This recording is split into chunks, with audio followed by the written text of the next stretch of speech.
इसमें चैट बना चैट, इसको थोड़ा बड़ा कर दो ना पेज को, बस।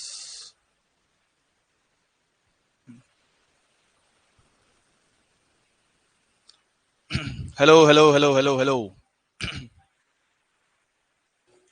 हाँ बालों को आवाज आ रही है? Hello hello hello hello hello hello. Chat से चैट चैट ओपन कर दो। लेट ऑफिस हाल नालाय को, पहली बार क्लास लेट हुई है, रो मत तो। Hello hello hello hello hello. Late का फिर भी ठीक है, अब बोलो, अब बोलो। Hello hello hello hello hello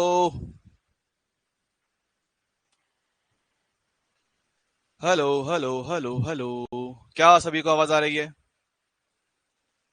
ये कौन है? हाँ बेटा मैं ही हूँ। आप तो बदल गए। 4 दिन हो गए, 4 दिन। Hello hello hello hello hello, नमस्कार नमस्कार नमस्कार, क्या हाल चाल? अरे बदला नहीं होने लाया हो, गर्मी बहुत हो रखी है। गर्मी बहुत हो रखी है, इसलिए मैंने सब कुछ छिलवा दिया है। सब सपाचट कर दिया है।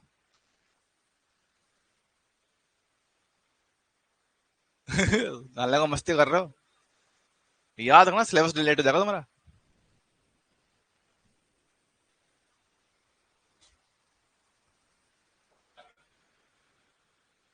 सही बताओ।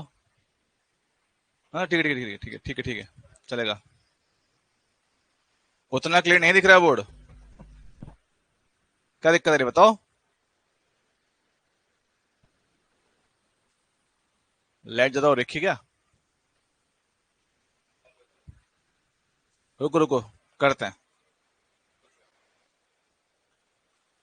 अब ठीक है?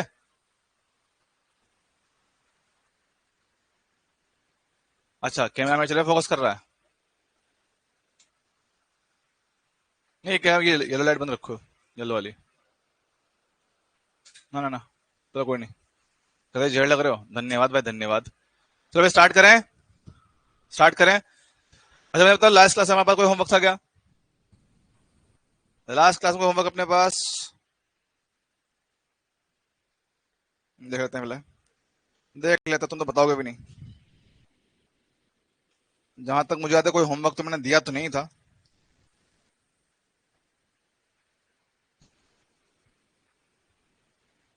होमवर्क तो कुछ भी नहीं भाई। बोले तो सर, खा के मर जाऊं। यस आई एम चिकना हो गया। अरे बताओ होमवर्क है कि नहीं है? होमवर्क है कि नहीं है बताओ बोले।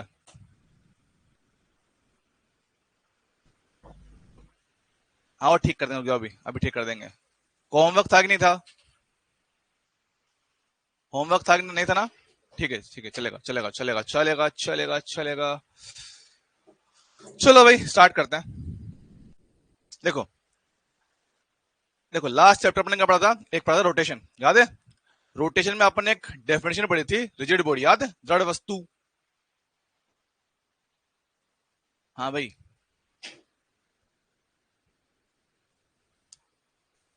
हाँ बेटा बहुत, पढ़ पढ़ लो पढ़ लो पढ़ लो, बहुत बातें कर ली, ठीक है आ जाओ पढ़ लो शांति से। ठीक है बात सुनो,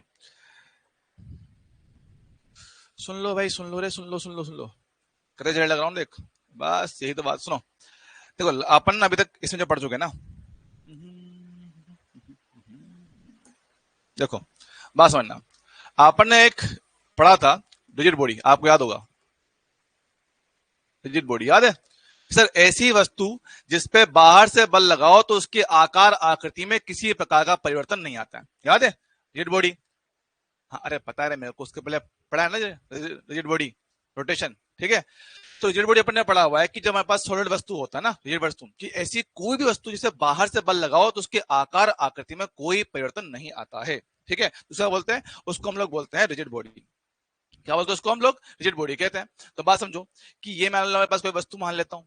अब अगर मैं इस पे चारों तरफ से कोई बल लगा दूं, मेरे पास ये वस्तु है, मैं इस पे बल लगा रहा हूं, यहां से दबाओ यहां से दबाओ। अब ऐसी अवस्था में अगर वस्तु के आकार आकृति में कोई परिवर्तन नहीं आता है तो आप उसको कहते हो रिजिड बॉडी। थोड़ा कलर चेंज कर दूं, सही तो है भाई? सही तो है? हल्का ब्लू लग रहा है? भाई आज एडजस्ट कर ले, कल कर दूंगा, ठीक है, आज एडजस्ट कर लो, कल कर दूंगा मैं, ठीक है। बात सुनो, हम ये कह रहे हैं कि हमारे पास वस्तु है, हमने बल लगाया, वस्तु के आकार आकृति में कोई चेंज नहीं होता है, तो आप उसको कहते हो रिजिड बॉडी। पर सोचो, क्या वास्तव में कोई वस्तु परफेक्टली रिजिड हो सकता है कि बल लगाओ और उसके आकार आकृति में कभी कोई चेंज ना है? तो पेन है, मैंने बल लगाया, ना तो टूट रहा ना मुड़ रहा ना कुछ हो रहा है, लेकिन अगर एक लिमिट से ज्यादा फोर्स लगा दिया जाए तो क्या इस वस्तु के आकार आकृति में चेंज आएगा कि नहीं आएगा? बोलो हाँ है ना, बोलो हाँ है ना। क्या इसके आकार आकृति में चेंज आएगा? यस सर, कि कोई भी वस्तु परफेक्टली रिजिड नहीं होता है। हाँ, एक बल की सीमा तक, एक फोर्स की लिमिट तक आप कह सकते हो कि दिया गया बल आपका रिजिड है। दिया गया वस्तु मेरे पास क्या है? रिजिड है, दृढ़ वस्तु है। तो 100% कोई भी वस्तु आपकी रिजिड नहीं होती। 100% कोई भी वस्तु रिजिड में हमारे पास नहीं होता है, बल लगाने पे कहीं ना कहीं इसमें चेंज आ ही जाता है। सही बात है। तो मेरे पास क्या होता है कि बल लगाया, अगर अगर आकार आकृति, अगर आकार आकृति में नो चेंज है, कि उसमें कोई बदलाव नहीं होता है, तो ऐसी अवस्था में वस्तु को आप कहते हो रिजिड बॉडी, दृढ़ वस्तु। ठीक। और अगर इनके आकार आकृति में, अगर इनके आकार आकृति में,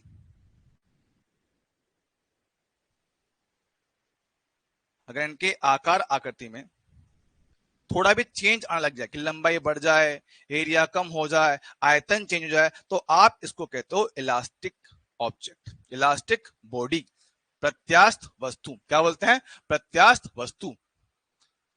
न्यू चैप्टर कब चालू होगा भाई? नया चैप्टर ही है बे, ये नया ही चैप्टर है बे, नशेड़ियों क्या फूक के बैठे हो क्लास में? नया चैप्टर है, नया है, नया है, ठीक है। तो हम क्या कह रहे हैं कि अगर वस्तु के आकार आकृति में कोई चेंज ना हो तो उसको बोलते हैं रिजिड बॉडी, लेकिन अगर चेंज होने लग जाए तो आप उसको क्या कहते हो? Elastic body. क्या कहेंगे उसको? इलास्टिक बॉडी उसको कहा जाएगा। अच्छा सा, अब इलास्टिक बॉडी आएगा तो भैया इसके बारे में 40 से 18 ओनली 3 डे। हाँ भाई, खतरनाक, ठीक है। और नालायक को 40 का नहीं हूं मैं, गोली मार दूंगा तुम लोगों को, पढ़ लो शांति से, ठीक है। तो मेरे पास क्या है, हम बात करेंगे आज इस चीज के बारे में, इलास्टिक ऑब्जेक्ट। मतलब कि जब आप वस्तु पर बल लगाते हो तो उसके आकार आकृति में चेंजेस आते हैं। अब वो जब चेंजेस आते हैं तो वस्तु के अंदर क्या होता है, क्या नहीं होता है, वो सब बातें हम लोग समझेंगे। क्या यहां तक हमें कोई समस्या है भैया?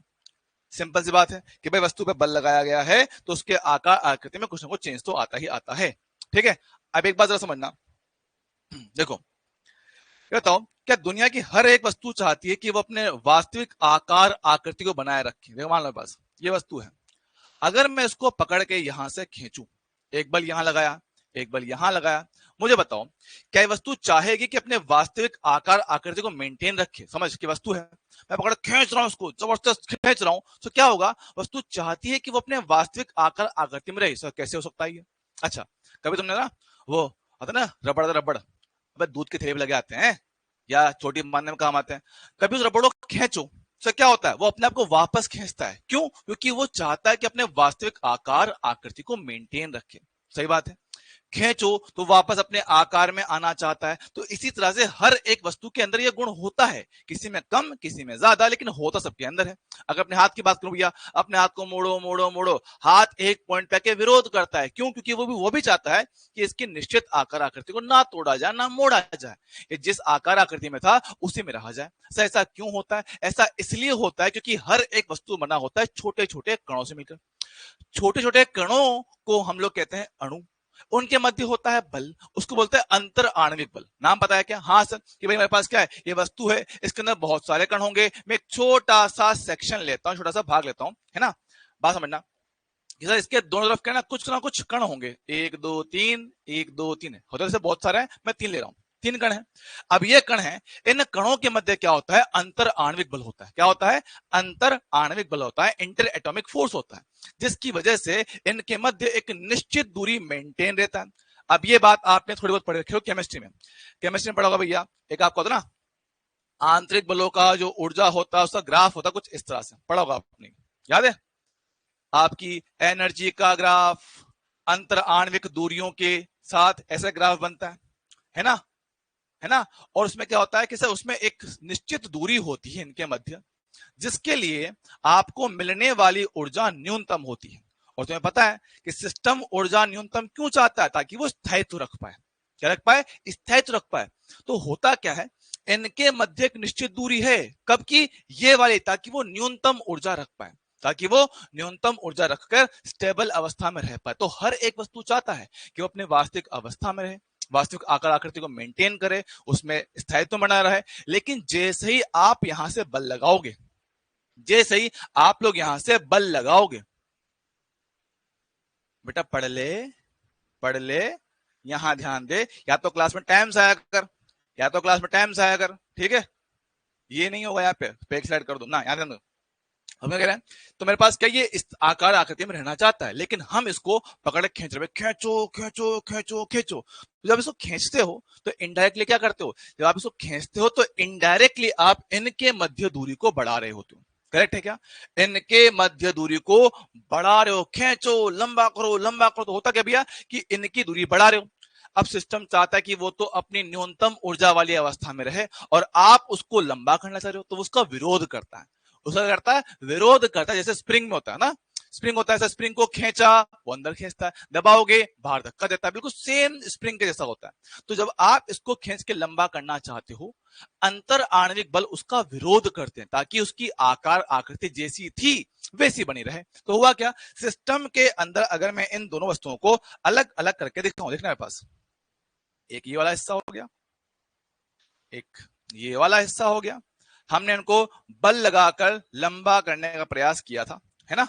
हमारे पास इसमें अंतराण्विक कण भी थे, ये रहा 1 2 3, 1 2 3। हमने कहा कि हम इसको लंबा करना चाहते हैं और अणु उसका विरोध करेंगे, विरोध करेंगे, विरोध करेंगे, विरोध करेंगे, विरोध करेंगे। तो क्या होगा मेरे पास, समझना कि मेरे पास ये उसको अट्रैक्ट करेगा, इसको अट्रैक्ट करेंगे, इसको अट्रैक्ट करेंगे, यहां भी अट्रैक्शन, यहां भी अट्रैक्शन, यहां भी अट्रैक्शन। क्या बोलते हैं इनको? सही, ये मेरे पास क्या है, आपके अंतराण्विक बल, अंतराण्विक विरोधी बल कह दो, अंतराण्विक विरोधी बल, जो कि विरोध कर रहे हैं, जो हो रहा है कि भाई लंबाई बढ़ रहा है, उसका विरोध करना चाह रहा है। जो विरोध हो रहा है वो क्यों हो रहा है? क्योंकि हम लंबाई को बढ़ाना चाह रहे हैं और ये उसका विरोध करता है। एक मिनट बेटाओ, पढ़ लो पढ़ लो पढ़ लो। तो मैं 10 बार समझा, इस टाइम पढ़ाता हूं, उस टाइम बकरी मत काटा करो, वरना ब्लॉक मार दूंगा अभी।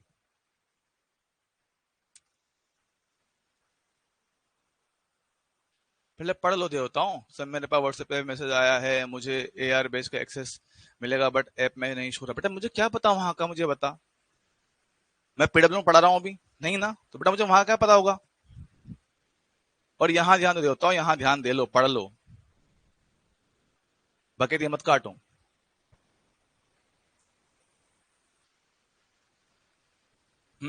बात समझो। तो मेरे पास क्या है, आप क्या है, यहाँ पे क्या होता है, अंतराण्विक विरोधी बल उत्पन्न होता है। क्या बोलते हैं ये? अंतराण्विक विरोधी बल होता है। या इसको एक प्रॉपर लैंग्वेज में कहें तो इसको बोलते हैं हम लोग क्या बोलते हैं इसको, देखो, एक तो आपका ये हो गया बल F, इसको बोलते हैं विरूपक बल, या बोले डिफॉर्मिंग फोर्स। डिफॉर्मिंग फोर्स जो वस्तु में डिफॉर्मेशन उत्पन्न करता है, डिफॉर्मिंग फोर्स। हिंदी में बोले तो हिंदी में उसको बोलते हैं विरूपक बल, विरूपक बल इसको कहा जाता है। ठीक है, अपने अंदर क्या होगा, सिस्टम के अंदर अंतराण्विक विरोधी बल उत्पन्न हो गए, जो कि वस्तु को वास्तविक आकार आकृति में रहना चाहते हैं, जो चाहते हैं वस्तु अपने वास्तविक आकार आकृति में रहे। अब बात समझिएगा कि आपने जो बल लगाया सब, वो तो सिर्फ एक बिंदु पे काम कर रहा है। जो आपने बल लगाया है वो तो सिर्फ और सिर्फ एक बिंदु पे काम कर रहा है। लेकिन लेकिन लेकिन ये जो अंदर बल उत्पन्न हुआ है, ये जो यहाँ पे अंदर बल आपके उत्पन्न हुए हैं, ये पूरे एरिया पे एक समान रूप से वितरित रहते हैं। क्या बोल रहा हूं? पूरे एरिया पे एक समान रूप से वितरित रहता है, डिस्ट्रीब्यूट होता है। मतलब एक पॉइंट फोर्स नहीं है, ये एक पॉइंट पे बल नहीं है, ये पूरा जो सरफेस एरिया था उस पूरे पे, यहाँ यहाँ यहाँ यहाँ यहाँ सब जगह बल है। समझना कुछ ऐसा है कि मान मेरे पास जैसे कि ये होता है, ये पूरा एरिया है, इस पूरे एरिया पे हर एक पॉइंट पे आपका बल लग रहा होगा।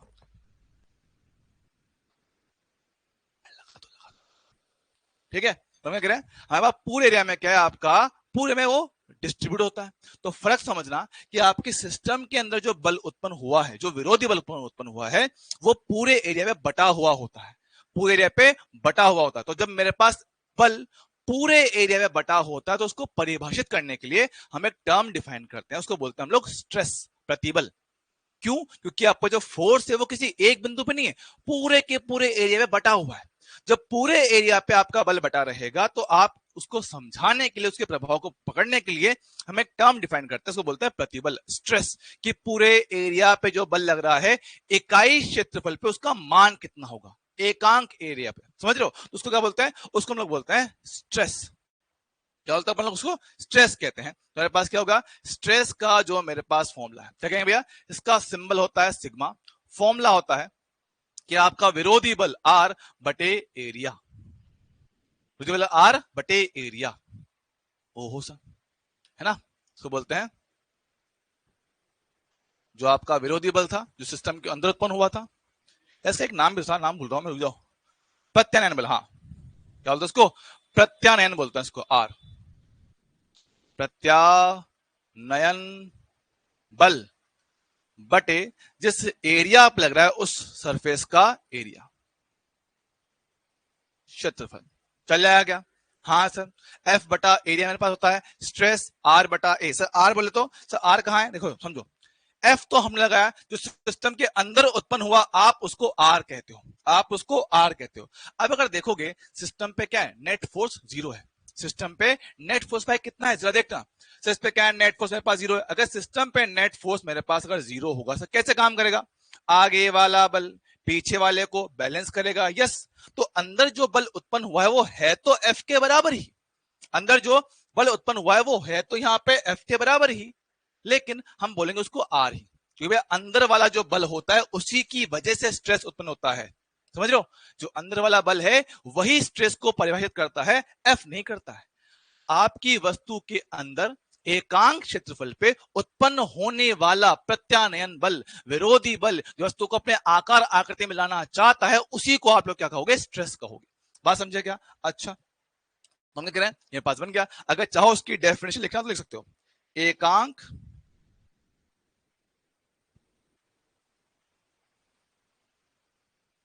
एकांक क्षेत्रफल पर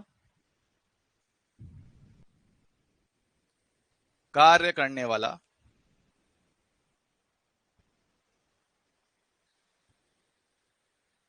भैया, थोड़ा नया नया बोर्ड है ना तो हाथ सेट होना टाइम लगेगा।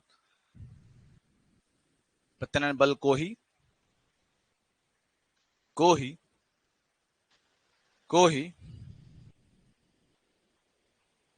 प्रतिबल उत्तरी प्रतिबल कहते हैं। ठीक सर, चल जाएगा। अब कायदे से हमारे पास क्या होता है, बोलने को तो ही सदिश राशि नहीं होता है। बोर्ड चेंज नहीं किया भाई, मैंने जगह चेंज कर ली, मैं घर आ गया हूं अपने घर पे। ठीक है, बात समझो। हम क्या कह रहे हैं? पहली बात तो ये सदिश नहीं होता है, सदिश नहीं होता है, हम इसको बोलते हैं प्रदिश राशि, है ना?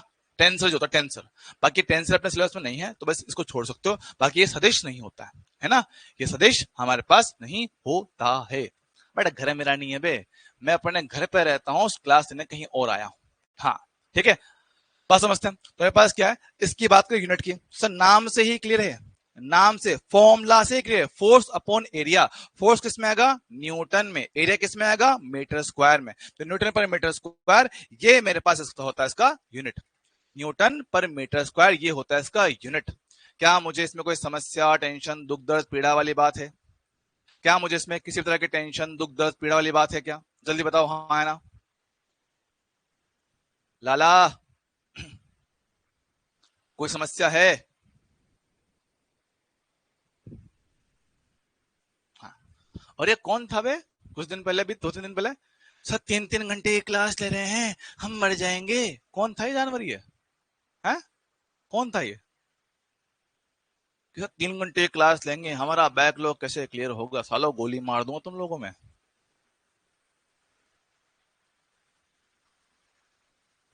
2 दिन, सिर्फ 2 दिन 3 घंटे क्लास ली, जिसमें लोगों की जान निकल गई भाई साहब। सिर्फ 2 दिन क्लास ली है। गुमनाम है कोई? अच्छा, अभी जो 4 दिन छुट्टी है उसका कोई नहीं बोलेगा?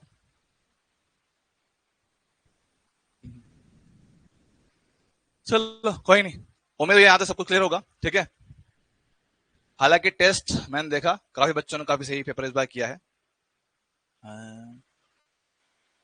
ये बताओ भाई, ये माइक लगता अच्छा ना, ये माइक लगता बड़ा सेक्सी लगता है कि भाई हाँ आदमी लुक लगता है कि भाई हाँ आदमी पढ़ा रहा है। उसमें तो ऐसा लगता है कि वैसा वो लगता ना, वो होता ना टिकटॉक वाले छपरी वाले कि भाई हाँ आपका क्या कहना है इसके बारे में।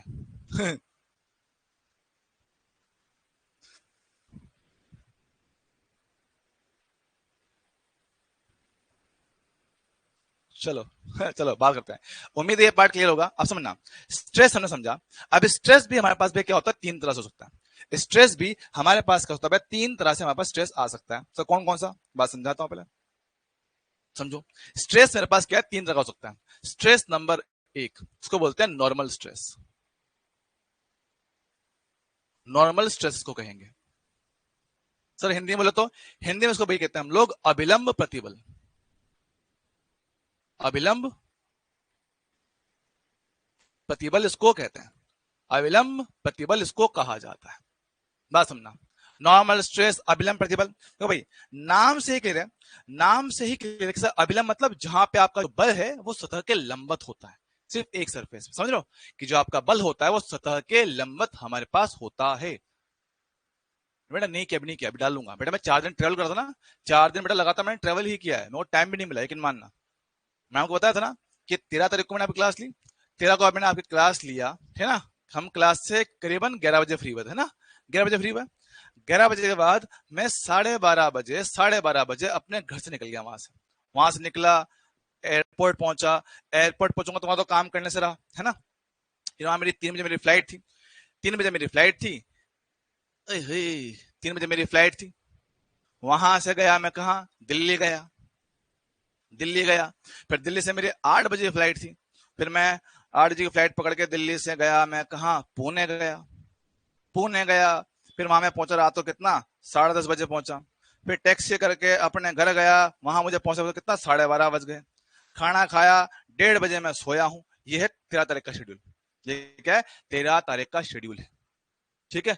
14 को सुबह उठा हूँ, खाना वाना खाया है, घर पे हूँ, कुछ काम वहां पे कर नहीं सकता क्योंकि ससुराल है भैया, ससुराल है, वहां काम करने देते नहीं, ठीक है। उठा हूँ, खाना वाना खाया है, दिन में फिर निकल गया अपने छोटे भाई से मिलने के लिए, छोटे भाई से मिलने को गया, वहां रात को रुका। अगले दिन सुबह ट्रेन पकड़ी, ट्रेन पकड़ के रात को 1:30 बजे मैं कोटा पहुंचा हूँ, 1:30 बजे कोटा पहुंचा हूँ, घर पे गया हूँ, मेरे को खाना खा के सो गया हूँ। अगले दिन उठाऊं, छोटे मोटे काम एक दो और थे, जैसे कि स्टूडियो ढूंढना वगैरह, ठीक है, ये काम किए, तो दिन भर निकल गया। तो बेटा 4 दिन सूखे सूखे कुछ नहीं किया, कुछ भी नहीं किया है। तो आपका जो भी पेंडिंग वर्क है बेटा वो आने वाले 2-3 दिन में कवर कर दूंगा, जिसमें आपका वेक्टर का डीपीपी जो एक दो बाकी है वो, आपका यूनिट एंड डायमेंशन का डीपीपी वो डाल दूंगा, पेपर नंबर 6 का डिस्कशन वो डाल दूंगा, पेपर नंबर 3 का डिस्कशन वो भी डाल दूंगा, ठीक है। बस थोड़ा मुझे टाइम दो, मैं सब कुछ आपका कवर कर दूंगा, ठीक है, ठीक है, ठीक है। चलो भाई आगे बढ़ते हैं, बात समझते हैं। हम कह रहे हैं भैया अभिलंब प्रतिबल क्या बोलते हैं, जब जब लगाया गया बल, जब लगाया गया बल सतह के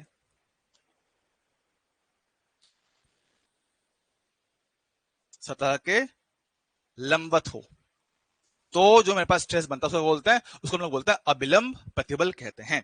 सिंपल एग्जांपल समझना, अगर इसमें है मेरे पास, किधर क्या पे, नुप्स, देखो इसमें होना यार, कहां गया,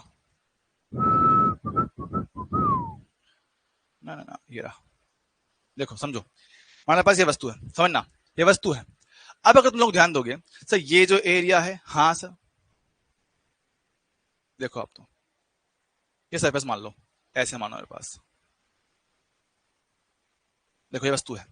मैं कहता हूं कि आपने जो बल लगाया ना वो सतह के अभिलंब है, क्या कह रहा है आदर्श राठौड़, बेटा पढ़ाई कर ले, लास्ट वार्निंग है तेरे लिए, मैं तो अभी इसी वक्त तुरंत प्रभाव से ब्लॉक मार दूंगा, क्या कहना तेरे को, पढ़ ले, पढ़ ले, है ना, वरना बेटा मैं तेरे को तुरंत प्रभाव से ब्लॉक मार दूंगा, शांति से पढ़ ले, समझा रहा हूं, ठीक है। अगर तू मुझे अब बकैती करता दिख गया बेटा गोली मार दूं, याद रखना,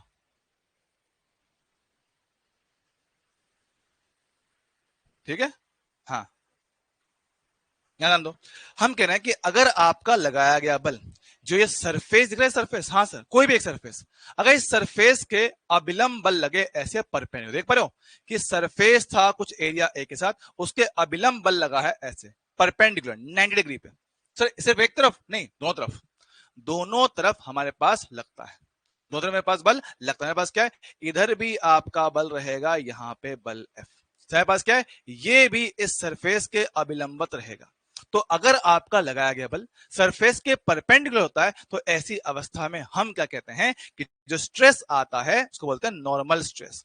एन का मतलब क्या है, नॉर्मल स्ट्रेस। बोले तो लगाया गया बल बटे एरिया। सर क्या है, बल आपका सतह के लंबवत है, तो F परपेंडिकुलर अपॉन एरिया उसको बोलते हैं अभिलंब बल कहते हैं। ठीक है, अभिलंब बल बोल दो, नॉर्मल स्ट्रेस कह दो, ये मेरे पास होता है नॉर्मल स्ट्रेस। ठीक सर, इसमें एक नाम और भी होता है, कौन सा, एक नाम और समझो सर। दूसरा मेरे पास आपका होता है टेंजेंशियल, बोल दो, दो तीन नाम होता है इसके।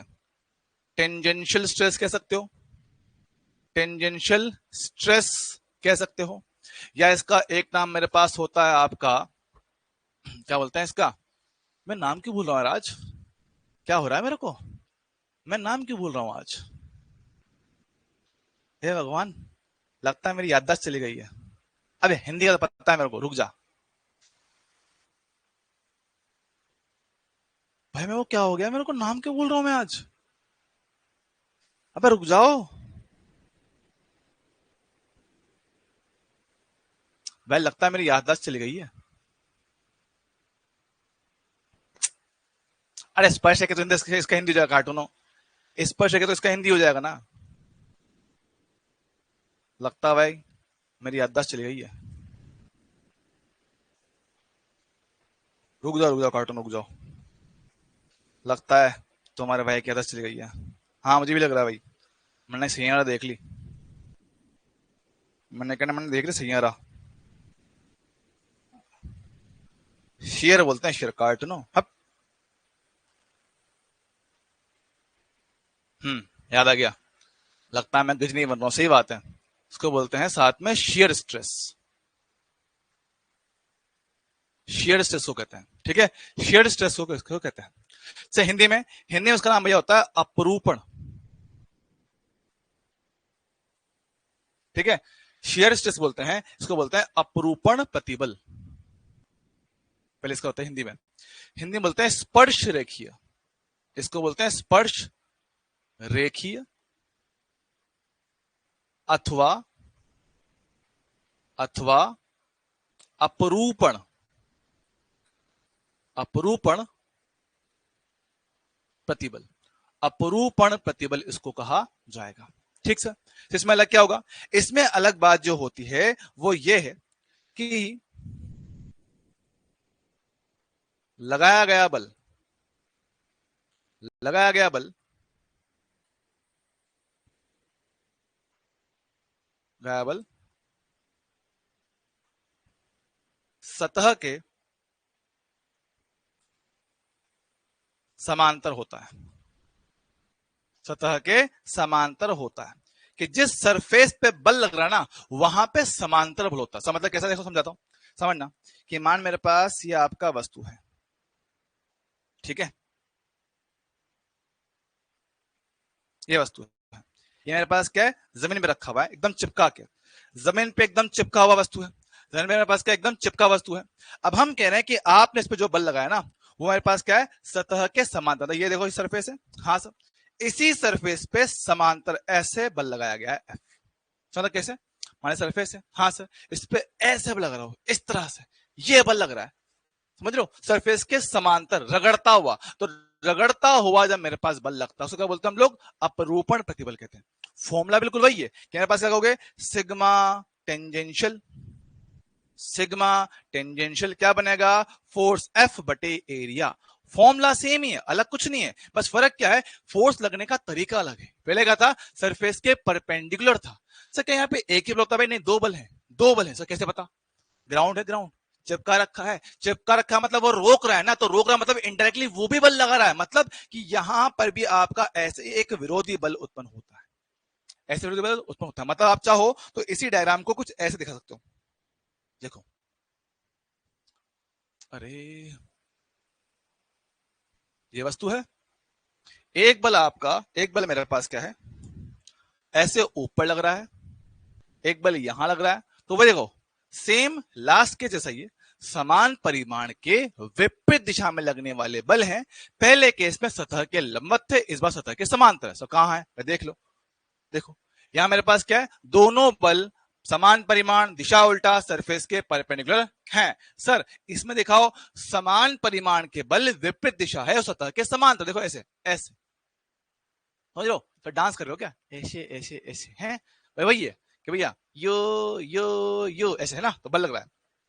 ठीक है, तो मेरे पास जो बल है ना, वो सतह के समांतर कुछ इस तरह से भाई, इस तरह से दोनों सरफेस पे समान परिमाण, विपरीत दिशा, लेकिन सतह के समांतर। इसको बोलते हैं शियर स्ट्रेस। क्या बोलेंगे इसको, आपका शियर स्ट्रेस करेंगे, या स्पर्श रेखीय कहोगे, या अपरूपण कहोगे, जो भी आपको नाम मिले एग्जाम में आपको पहचान लेना है। ठीक सर, ऐसे मेरे पास क्या होता है, एक नाम और भी होता है। ऐसे मेरे पास क्या एक नाम और भी मेरे पास होगा भाई। देखो नंबर 3 इसको बोलते हैं आपका वॉल्यूमेट्रिक स्ट्रेस। वॉल्यूमेट्रिक स्ट्रेस इसको कहते हैं। ठीक है, क्या बोलेंगे इसको, आयतनीय प्रतिबल। आयतनीय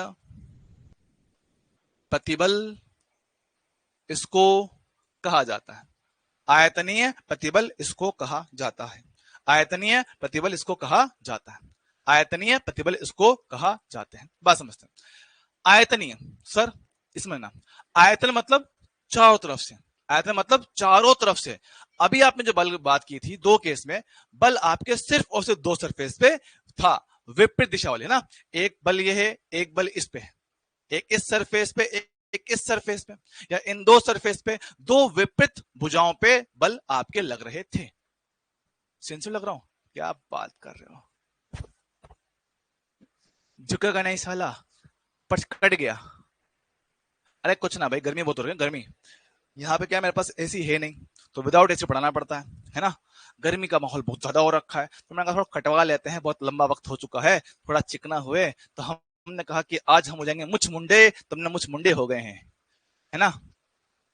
स्क्रीन पे आपका नाम नंबर घूम रहा है, तो बेटा आपका ही तो नाम है, पठान क्यों रखे हो।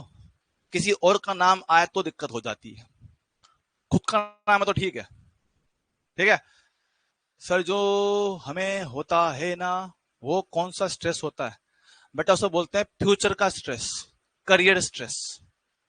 उसको बोलते हैं करियर का स्ट्रेस। क्या कहेंगे उसको, करियर का स्ट्रेस उसको कहा जाता है। ठीक है, बात समझ।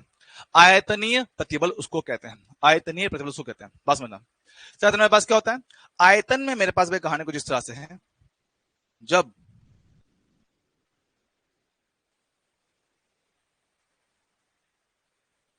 जब लगाया गया बल सभी सतह पर, सभी सतहों पर, अभी तक सिर्फ दो सतह पे था, अब क्या सभी जितने भी है, सभी सतहों पर लंबवत लगता है। सर है तो लंबवत ही, सरफेस के लंबवत ही है, लेकिन पहले सिर्फ दो सरफेस पता, अभी सब पे ही जितनी सरफेस बन सकती है सभी के ऊपर आपका अभिलंबत बल लग रहा है। मतलब कुछ ऐसा देखो कि हमारे पास क्या एक बॉक्स है, हमारे पास क्या ये वस्तु है, ये वस्तु है। अब इसके सब भुजाओं पे, सारी भुजाओं पर लग रहा है। सर कल मैंने 2.0 का टेस्ट दिया, मेरे 117 मार्क्स आए, बहुत बढ़िया, शाबाश। ठीक है ना, ऐसा कुछ नहीं भाई। अच्छा मुझे बताओ, अगर ससुराल जाने में मैंने काटा होता तो मेरे फोटो में मेरी दाढ़ी नहीं होती ना भाई। याद करो, जब मैंने फोटो डाला था उस समय मेरे पास दाढ़ी थी, जब मैं मेरे भाई से मिलने गया तब मेरे पास दाढ़ी थी, अभी नहीं है। तो वहां से आने के बाद काटी। हम जानवर थोड़े अलग किस्म के हैं, हम जानवर थोड़े अलग किस्म के हैं। ठीक है, हम जहां काम करना चाहिए वहां नहीं करते, हम उल्टे काम करते हैं। जीवन में कर्म ही उल्टे करें, मैंने कर्म करे गलत कर्म करे, वो वाला सीन चल रहा है ना। मैंने कर्म करे गलत कर्म करे, बस वही हालत चल रहा है, समझो। अब मेरे पास क्या है, अगर आपका लगाया गया बल चारों तरफ, मतलब यहां भी बल है, इधर भी बल है, यहां भी बल है, ऊपर से भी बल है, साइड से भी बल है, पीछे से भी बल है, हर तरफ से बल आ रखा है और हर जगह जो आपका बल है ना वो हमेशा ही सरफेस के परपेंडिकुलर कन्फर्म कन्फर्म। तो जब सब दिशाओं से बल आए और सभी जगह मेरे पास क्या हो, वो लंबवत हो, तो ऐसी अवस्था में उसको बोलते हैं आयतनीय प्रतिबल कहते हैं, आयतनीय स्ट्रेस उसको कहते हैं। और रही बात फॉर्मूला की, देखो ये होता है एक तरह से प्रेशर, इसको प्रेशर ही कहते हैं, क्योंकि प्रेशर भी चारों तरफ से ही आता है भैया, प्रेशर भी क्या है, चारों तरफ से ही आता है। जब चारों तरफ से प्रेशर आएगा उसको बोलेंगे sir force upon area, pressure इसको कहते हैं, या आयतनीय प्रतिबल इसको कहते हैं। अब सर ये चाहे कोई सा भी हो, चाहे आपका नॉर्मल स्ट्रेस हो, चाहे आपका शेयर स्ट्रेस हो, चाहे आपका वॉल्यूमेट्रिक स्ट्रेस हो, कोई सा भी स्ट्रेस हो, फॉर्मूला सेम है, फोर्स अपॉन एरिया। बस पहचानना आपको है कि कौन सा वाला है, कि किस केस में सिर्फ और सिर्फ दो सरफेस से बल है, किस में चारों तरफ से बल है, किस में सतह के समांतर बल है, ये आपको पहचानना पड़ेगा। उसके आधार पे स्ट्रेस का नाम पड़ेगा, normal stress, shear stress, volumetric stress, तीनों का फॉर्मूला सेम, यूनिट सेम, इसके अलावा इसमें कोई दिक्कत वाली बात नहीं। ठीक है, ठीक है, क्लियर है क्या?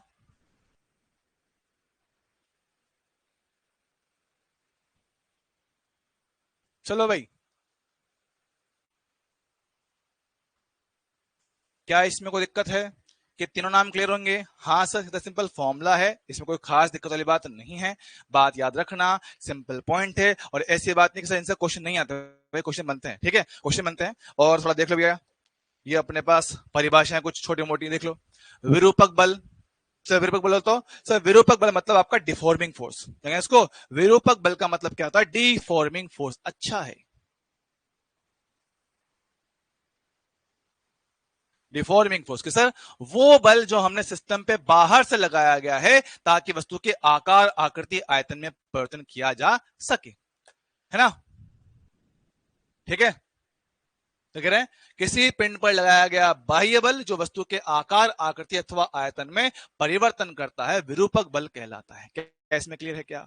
हाँ जी सर, बढ़िया है, बढ़िया है, बढ़िया है। ठीक है, सेम मेरे पास क्या है, प्रत्यानयन बल या बोले रिस्टोरिंग फोर्स, रिस्टोरिंग फोर्स जो वस्तु के वास्तविक आकार, आकृति को वापस लाना चाहता है, जो वस्तु के अंदर विरोधी बल उत्पन्न होता है, जो वस्तु के अंदर विरोधी बल उत्पन्न होता है उसको बोलता है रिस्टोरिंग फोर्स, जो वस्तु को वापस अपने आकार, आकृति में लाने का प्रयास करता है, अंतराणविक बल जो बनता है। हाँ सर, तो पिंड के भीतर उत्पन्न विरोधी बल जो विरूपक बल के कारण आने वाले आकार, आकृति, आयतन में परिवर्तन का विरोध करता है, ये वो बल है जो सिस्टम के अंदर उत्पन्न हुआ है जो इसका विरोध कर रहा है। अच्छा सर, है ना, उसको बोलते हैं हम लोग क्या, प्रत्यानयन बल उसको कहेंगे। अच्छा सर, बढ़िया है, बढ़िया है, बढ़िया है। ठीक है, आओ बे, ये पढ़ो प्रत्यास्था। अब बात देखो, समझ लो सर, गुब्बारे के दबाने पर वो भेड़ा हो जाता है, ये कैसी अपमानजनक भाषा का इस्तेमाल कर रहे हो आप, हैं? भेड़ा हो जाता है, ये क्या होता है भैया? भेड़ा हो जाने का मतलब क्या है भाई? ना ना ना ना ना ना ना, बात समझो, हम क्या कह रहे हैं। ठीक है, सुनो, प्रत्यास्था समझो। प्रत्यास्था, हमने कहा कि सर हर एक वस्तु अपने वास्तविक आकार, आकृति को प्राप्त करना चाहता है ना? तो वस्तु का ये जो गुण होता है ना, क्योंकि वो अपने आकार, आकृति में रहना चाहता है, उसी को प्राप्त करना चाहता है, इसको बोलते हैं प्रत्यास्था। क्या बोलते हैं उसको? इलास्टिसिटी। क्या बोलते हैं उसको? इलास्टिसिटी उसको कहा जाता है। मतलब कि आपने किसी वस्तु पर बल लगाया, एग्जाम्पल है किसका? अगरबत्ती, बड़ी अगरबत्ती, है ना? सब वस्तु है, मैंने बल लगाया, वस्तु के आकार, आकृति में चेंज आया है, आया है क्या? यस, मैंने बल लगाया है, वस्तु के आकार, आकृति में चेंज आया है।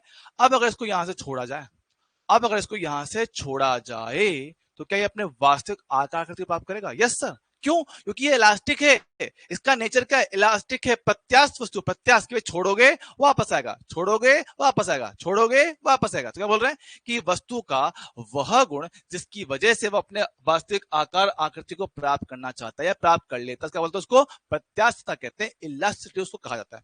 तो किसी भी पदार्थ का वह गुण जिसके कारण वस्तु बाह्य बल को हटाने के पश्चात अपने वास्तविक आकार, आकृति को प्राप्त करने का प्रयास करती है, प्रत्यास्था कहलाता है। कहा हमारे को इसमें कौन समस्या दोस्त? क्या मेरे को इसमें कोई समस्या है? आजा बे, आजा रे। हाँ, अब आएगा। मैं ना कहा क्या? हाँ हाँ, बाह्य बल को नहीं आया क्या? छोड़ो यार, परेशान कर रहा है तो। नए बोर्ड की आदत लगने में समय लगेगा भाई मेरे को।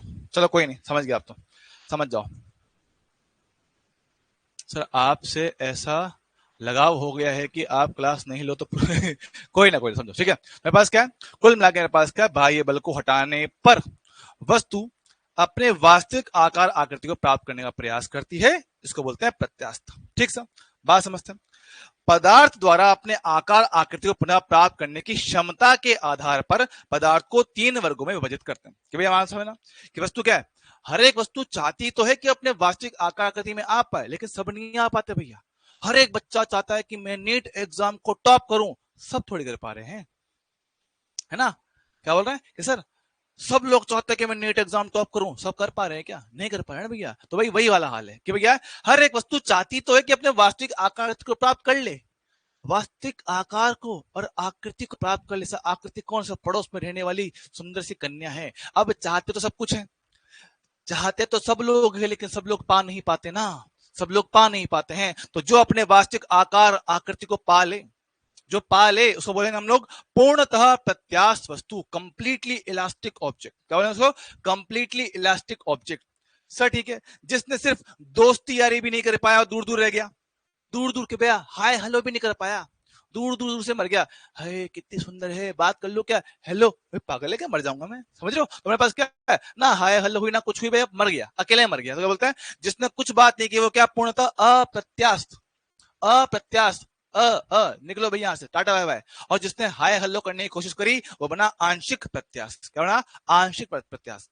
तो जिसने वास्तविक आकृति को पा लिया, जिसने आकृति को पूरा पा लिया, पूर्णतः प्रत्यास्थ। जो कुछ नहीं कर पाया वो अप्रत्यास्थ, जिसने थोड़ी हाय हेलो कर ली वो आंशिक प्रत्यास्थ। बहुत बढ़िया, समझे क्या, सिंपल पॉइंट है। पूर्णतः प्रत्यास्थ जो अपनी वास्तविक आकार आकृति को पूरी तरह से प्राप्त कर लेता है, कुछ भी नहीं कर पा रहा, थोड़ा बहुत कर पा रहा, तो उसके आधार पर हमने क्या है, वस्तुओं को 3 कैटेगरी में डिवाइड कर लिया। क्या इसमें मेरे को कोई समस्या है, टेंशन है, दुख दर्द है, पीड़ा है, जल्दी बताओ दोस्तों। सब क्लियर दोस्तों, डन है। लगता है हम ऑप्शन 2 वाले ना भाई, तुम ऑप्शन डी वाले हो, तुम एग्जिस्ट नहीं करते हो, है ना। और आकृति बिगड़ जाए, आकृति बिगड़ जाए तो फिर तुम्हारी दशा बिगाड़ देगी। अगर आकृति बिगड़ गई तो तुम्हारी दशा बिगाड़ देगी। आजकल की स्त्री ऐसी ही है कि अगर स्त्री बिगड़ने पे आ गई तो लोगों की दशा और दिशा दोनों बिगाड़ देती है, समझ रहे हो, लोगों की दशा और दिशा दोनों बिगाड़ देती है। तो तुम थोड़ा बच के रहियो, बात समझते हैं।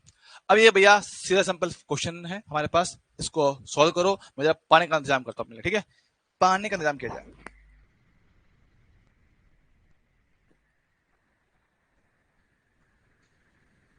भैया भैया पानी देना यार।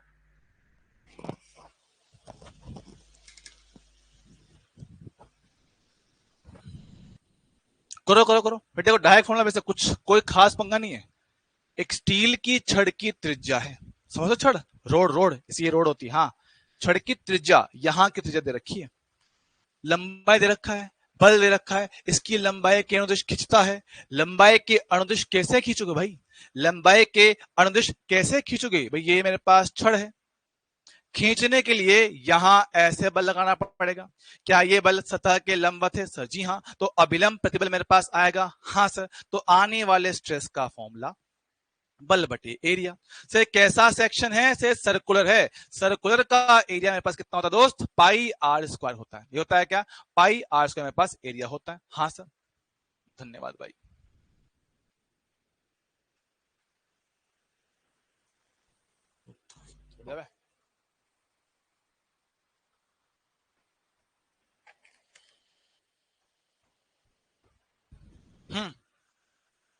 ठीक है, तो हम कह रहे हैं मेरे पास एफ अपॉन एरिया होगा। सब बल कितना है, बल का मान कितना है, 6.2 10 की घात 4, यस सर, 6.2 6.2 इंटू 10 की पावर 4 डिवाइड में एरिया पाई इंटू आर का स्क्वायर। भाई आर कितना है, त्रिज्या आर का मान कितना 9.5 है ना। तो 9.5 का स्क्वायर मतलब 9.5 इंटू 9.5, सर किस में है? मिलीमीटर में। मिलीमीटर को कन्वर्ट करो पावर -3, साथ में स्क्वायर होता है आर का स्क्वायर, तो पावर माइनस का 6 होगा, पावर माइनस का 6 होगा। चलेगा क्या? हाँ जी सर, बहुत बढ़िया, बात समझते हैं। देखो अब इतनी हैवी कैलकुलेशन अपने बस की बात नहीं है। लमसम सुनो, लमसम, ठीक है। 6.2 को 6 मान लो, इसको कितना 3 मान लो, 9.5 को 9 मान लो, इसको भी 9 मान लो, ठीक है। पावर 6 गया ऊपर, 10 की घात 10 कर डालूंगा, 3 से कटेगा 2 बार में, 9 इंटू 9 कितना हो गया? 18 हो गया। 18 सर, 18 को लमसम लमसम कितना 20 ही मान लो सर। क्यों? और देख लो यार, 9.5 को कम किया था मैंने, वापस बढ़ा दिया तो 20 मान लिया। ये कितना हो गया? 10 की घात कितना? 10 हो गया। काटो बे कितना? 10, एक जीरो कम करो कितना? 10 की पावर 9 के आसपास, 10 की पावर 9 के आसपास आएगा। 10 की पावर 9 के आसपास, देखो 10 की पावर 9 के आसपास कौन सा मतलब भैया? 9 के आसपास आई तरी पावर गड़बड़ हो रही है भाई, पावर कहीं गड़बड़ किया मैंने? ओ सॉरी, अरे हाँ, सॉरी सॉरी, क्या कर रहा हूं मैं आज ये, सॉरी सॉरी सॉरी, मेरे से गड़बड़ हो गई, सॉरी। 2 हुआ, 9 कितना? 81 होगा, ये कितना? 10 की घात 10 होगा, ठीक है। 81 कितना? लगभग 80 मान लो, तो 2/80। भाई मेरे को लग रहा है घर पे आने के बाद मेरे को नशे हो गए हैं। 1/40, 1/4 कितना होता है? 0.25, तो 0.025, 10 की घात 10, 2 पॉइंट सरका दो, 2.5 इंटू 10 की घात कितना? 8, तो 2.5 10 की घात 8, 2.5 10 की घात 8, ऑप्शन कौन सा? सी, ऑप्शन सी, ऑप्शन सी। हाँ बेटा वही किया मैंने, वही क्या है। 9.5 को मैंने 10 ले लिया है, 10 में रहता तो कोई दिक्कत नहीं है, तो भी काम बढ़ जाएगा, ठीक है। हाँ बेटा मैंने समझ गया, समझ गया, समझ गया मैं। जो सिली मिस्टेक तुम लोग एग्जाम में करते हो मैं यहाँ कर देता हूँ, जो सिली मिस्टेक तुम लोग एग्जाम में करते हो वो मैं यहाँ कर देता हूँ ठीक है, कुछ ना भाई, सच देता हूँ, समझ सच देता हूँ। ईमानदारी से बात है, एकदम बिल्कुल नई नई जगह है, थोड़ा अजीब लग रहा है पढ़ने में, है ना, एकदम नई नई जगह ना, थोड़ा अजीब लग रहा है पढ़ाने में, और आपको भी थोड़ा अजीब लग रहा हो क्या, थोड़ा अलग लग रहा है। आज थोड़ी पिक्चर थोड़ी अलग दिख रही है, थोड़ा अजीब लग रहा है, पर कोई नहीं, 2-3 दिन की बात है, 2-3 दिन जब लगातार क्लास होगी हमें आदत पड़ जाएगी अपने आप, ठीक है। चलो भाई, इसमें हमें कोई समस्या, टेंशन, दुख दर्द नहीं होना चाहिए, सिंपल फॉर्मुला बेस्ड क्वेश्चन है, डायरेक्ट अपन लोगों ने किया है, कोई बहुत हेवी बात इसमें नहीं था।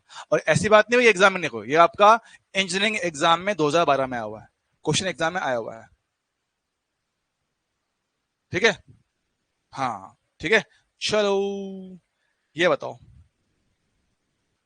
ये बताओ, ये आपका जेईई मेंस में आया हुआ ना बेटा, मेरा सेटअप नहीं है, अपन गरीब आदमी अपने बस का नहीं है, ये आपका जेईई मेंस में आया हुआ सवाल है, तो फटाफट पढ़ के जवाब दो। सर कथन कारण वाला सवाल है ना बेटा, प्लान तो ये नहीं जाएंगे। अभिकथन, वस्तु का वह गुण प्रत्यास्था कहलाता है जिस कारण वस्तु आरोपित बाह्य बल हटा लेने पर अपनी आरंभिक आकृति प्राप्त करती। सही है झूठ? सच या झूठ बताओ, ये बात सच है कि झूठ है? वस्तु का वह गुण जिसकी वजह से आरोपित बल को हटाने के बाद वस्तु अपने आकार आकृति को प्राप्त कर लेता है। सर जी हाँ, ये बात एकदम करेक्ट है, ये बात एकदम करेक्ट है। आगे बढ़ते हैं। प्रत्यानयन बल ठोस के अंतरा आणविक और अंतर परमाणविक बल पर निर्भर करता है। बिल्कुल सही बात है कि सिस्टम के अंदर जो आपका बल उत्पन्न हो रहा है वो अंतर आणविक बलों की वजह से ही आता है, तो ये बात भी मेरे पास एकदम करेक्ट है। हाँ सर, और इन्हीं की वजह से वस्तु प्रत्यास्था गुण लेके आता है। अब अगर अंतराणविक बल बहुत ज्यादा होते हैं तो प्रत्यास्था अच्छी आती है, अंतराणविक बल थोड़े कमजोर होते हैं तो प्रत्यास्था थोड़ी कमजोर आती है। बात तो करेक्ट है, तो दोनों बातें मेरे पास एकदम सही है। मेरे पास क्या है, दोनों स्टेटमेंट सही हैं और व्याख्या भी कर रहे हैं, तो कौन सा ऑप्शन सी सही होगा इसका? चलेगा? नहीं रुक जाओ, व्याख्या का पॉइंट नहीं है इसमें ना ना, दोनों सही है, बी ऑप्शन आएगा। दोनों स्टेटमेंट सही हैं, व्याख्या नहीं करेंगे, ठीक है, क्योंकि व्याख्या का पॉइंट नहीं है इसमें। सर ऐसे में कारण में कंफ्यूज हो जाते हैं। हाँ बेटा, है ना, देखो ये स्टेटमेंट बताऊं, एक मिनट दो चेक कर लेता हूं मैं कि मेरे साथ व्याख्या होनी चाहिए इसकी यार। नहीं नहीं सही है, व्याख्या है यार, ये व्याख्या क्यों नहीं है? क्योंकि पॉइंट तो ये ना, प्रत्यास्था हम जो डिफाइन करते हैं ना, प्रत्यास्था हम जो डिफाइन करते हैं वो यही तो होता है ना कि वस्तु के अंदर जो अंतराण्विक बल आ रहे हैं उसी की वजह से ये गुण आता है।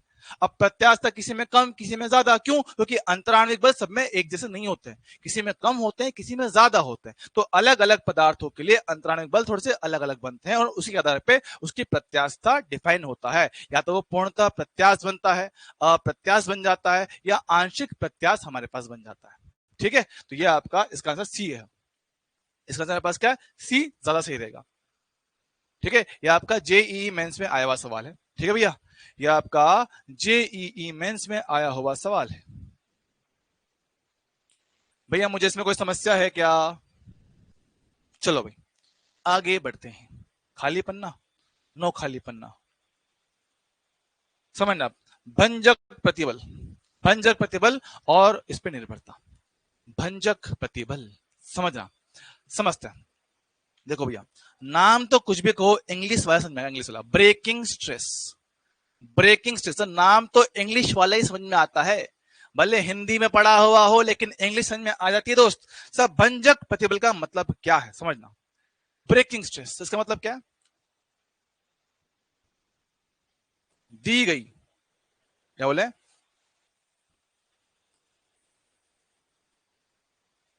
दिए गए पदार्थ पर, पदार्थ के लिए, के लिए, के लिए, के लिए अधिकतम, अधिकतम संभव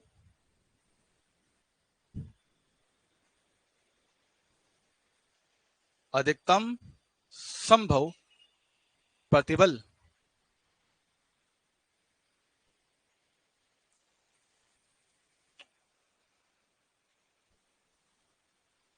जिसके कारण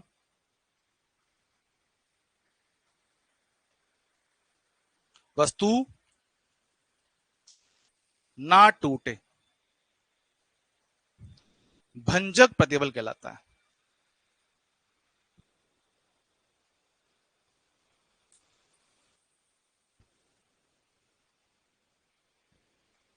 कि भैया अधिकतम आप कितना स्ट्रेस लगा सकते हो, ये होता है भंजक प्रतिबल। ठीक है, क्या बोलते हैं? अधिकतम कितना बल सिस्टम पे लगाया जा सकता है, वो क्या होता है? भंजक प्रतिबल। क्या बोलते हैं उसको? भंजक प्रतिबल। की वस्तु ना टूटे, भैया मैंने बल लगाया, स्ट्रेस लगाया, सर नहीं टूटा, नहीं टूटा, नहीं टूटा, एक पॉइंट ऐसा आएगा जब टूट जाएगा, एक पॉइंट ऐसा आएगा जब वस्तु टूट जाएगा। सर इसको बोलना एक तरीका और भी हो सकता है, देखो ये मैंने कहा है कि अधिकतम बल जिससे वस्तु ना टूटे, या न्यूनतम बल जिससे वस्तु टूट जाए। समझ रहे हो? न्यूनतम बल जिससे वस्तु टूट जाए या अधिकतम बल जिससे वस्तु ना टूटे, भंजक प्रतिबल मेरे पास कहलाता है। दोनों बातें करेक्ट है, दोनों ही बातें करेक्ट है। प्रतिबल की बात करें, स्ट्रेस की बात करें, अधिकतम स्ट्रेस कितना झेल सकता है टूटने के पहले, अधिकतम स्ट्रेस कितना झेल सकता है टूटने के पहले। सब बोलो उसको, इसको कहते हैं सिग्मा बी कहते हैं, सिग्मा बी। बोलो तो ब्रेकिंग स्ट्रेस,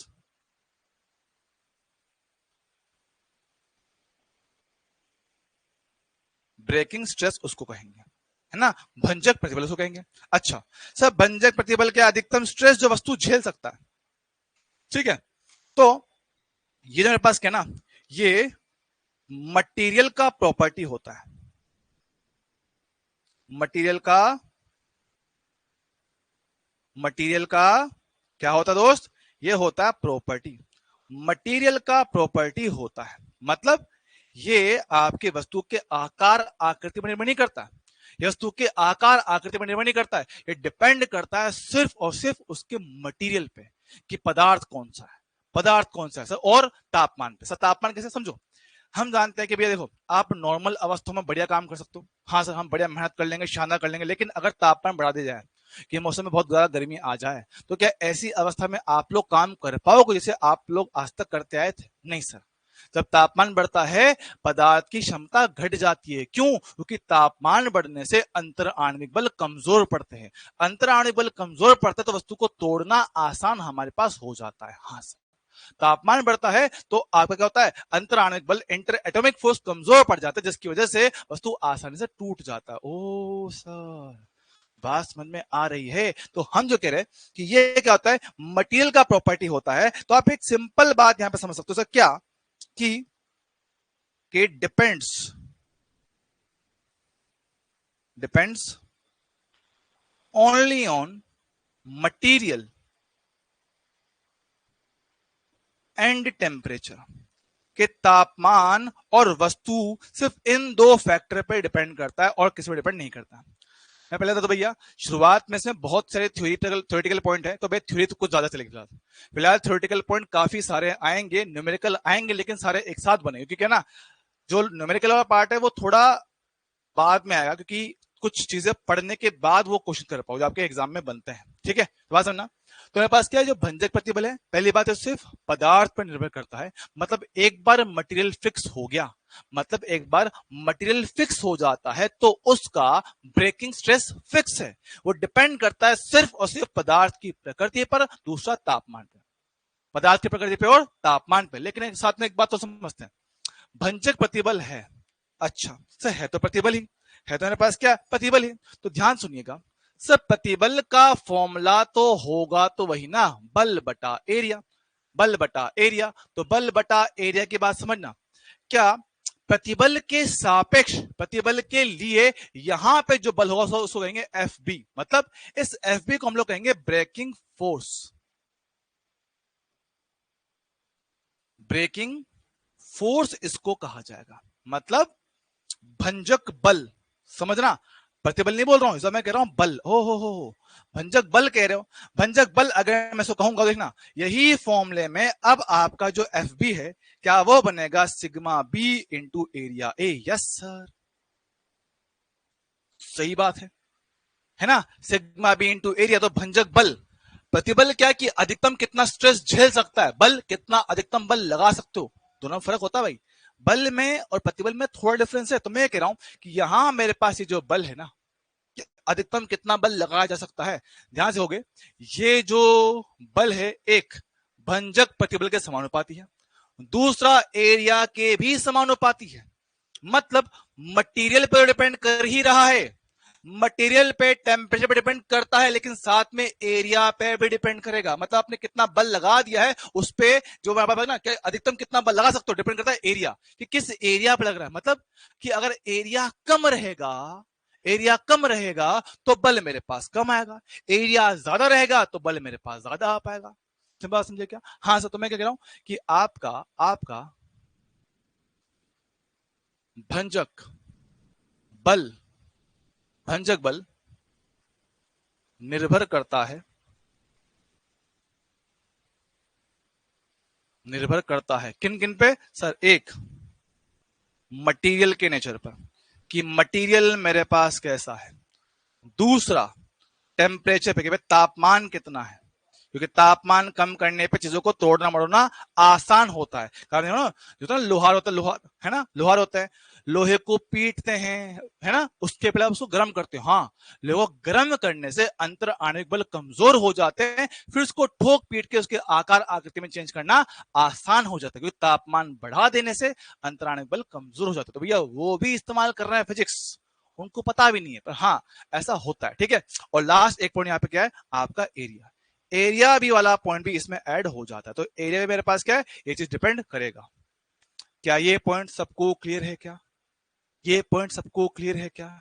मेरे पास क्या भाई, ये पॉइंट याद रखना कि आपका जो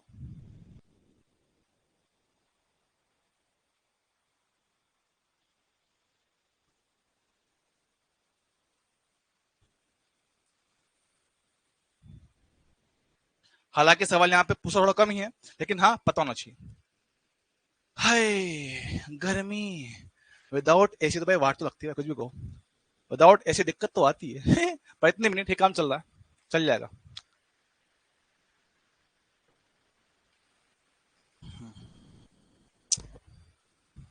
चलो आगे बढ़े। जी हाँ सर, बात सुनो, अब सुनो, हम कुछ एग्जाम्पल लेंगे कि कहां पे हमसे स्ट्रेस निकलवाने का क्वेश्चन बन सकता है। ध्यान से चीजों से सुनिएगा, एग्जाम्पल दे रहा हूं, इनके बेस पे आपको होमवर्क मिलेगा, डीपीपी मिलेगी, वो आपको सोल्व करने रहेंगे, बात समझिएगा। ठीक है सर, पंखे से काम नहीं चलता, हाँ बेटा नहीं चलता। ठीक है, कुछ भी कोई यार, चिकना आदमी लगता तो बढ़िया है, 2-5 दिन का मैं ऐसे रख लो ना, आदत तो पड़ जाएगी, आदत तो पड़ ही जाएगी, क्या बोलते हो? है देख। अच्छा बात सुनेंगे, सुनो सुनो सुनो,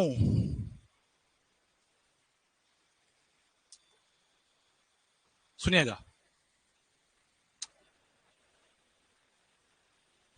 बात सुनो, सवाल समझना कि मानो मेरे पास क्या है, मानो मेरे पास ऐसे एक बॉक्स है,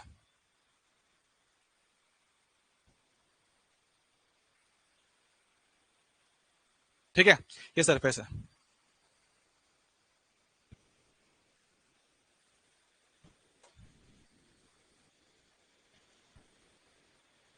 ठीक है, सरफेस है। अब एक सरफेस पे मैंने लगाया बल, यहाँ पे, यहाँ बल लगाया, ऐसे, ये बल है, ये यहां से कितना है मेरे पास, कुछ थीटा कोण पर है, इसकी लंबाई बोला गया है एल, चौड़ाई बोला गया है बी, ऊंचाई बोला गया है एच। हमें बताना है कि आपका नॉर्मल स्ट्रेस कितना है और टेंजेंशियल स्ट्रेस कितना है। समझो सर, क्या दोनों एक साथ आ सकते हैं? हाँ भाई। ठीक है। हाँ, एक नंबर में स्मार्ट लगते हो, है ना देख।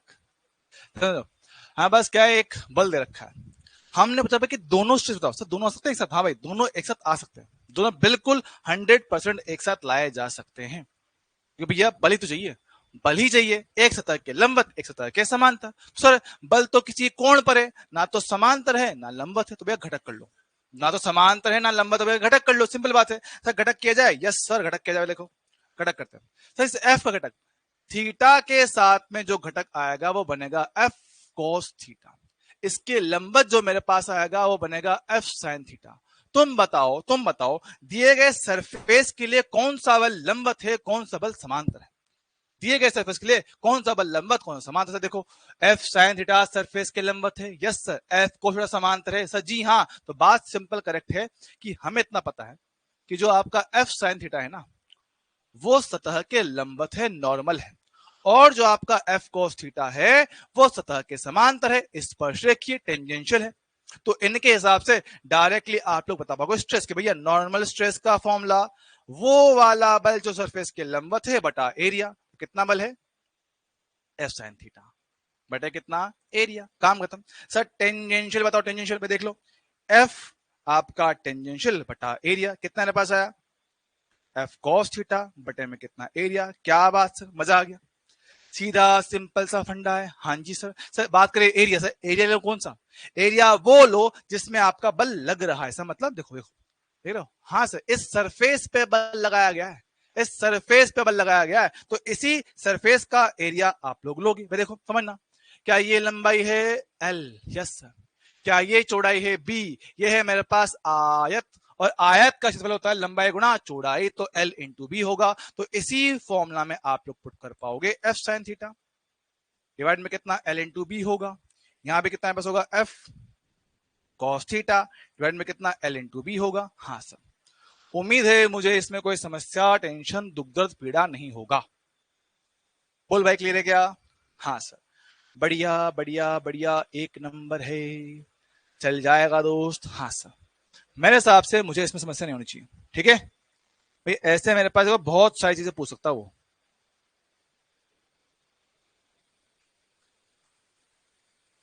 चल जाएगा क्या?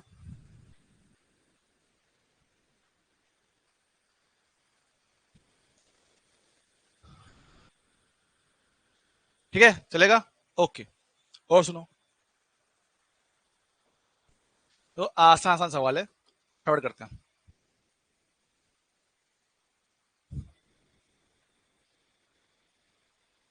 यहां मैंने लगा दिया बल, बल लगा रखा है कितना मेरे पास? 20 पाई। इसकी दे रखी है त्रिज्या, कितना? 0.1 पाई। बताओ स्ट्रेस कितना होगा? शुरू हो जाओ। ठीक है,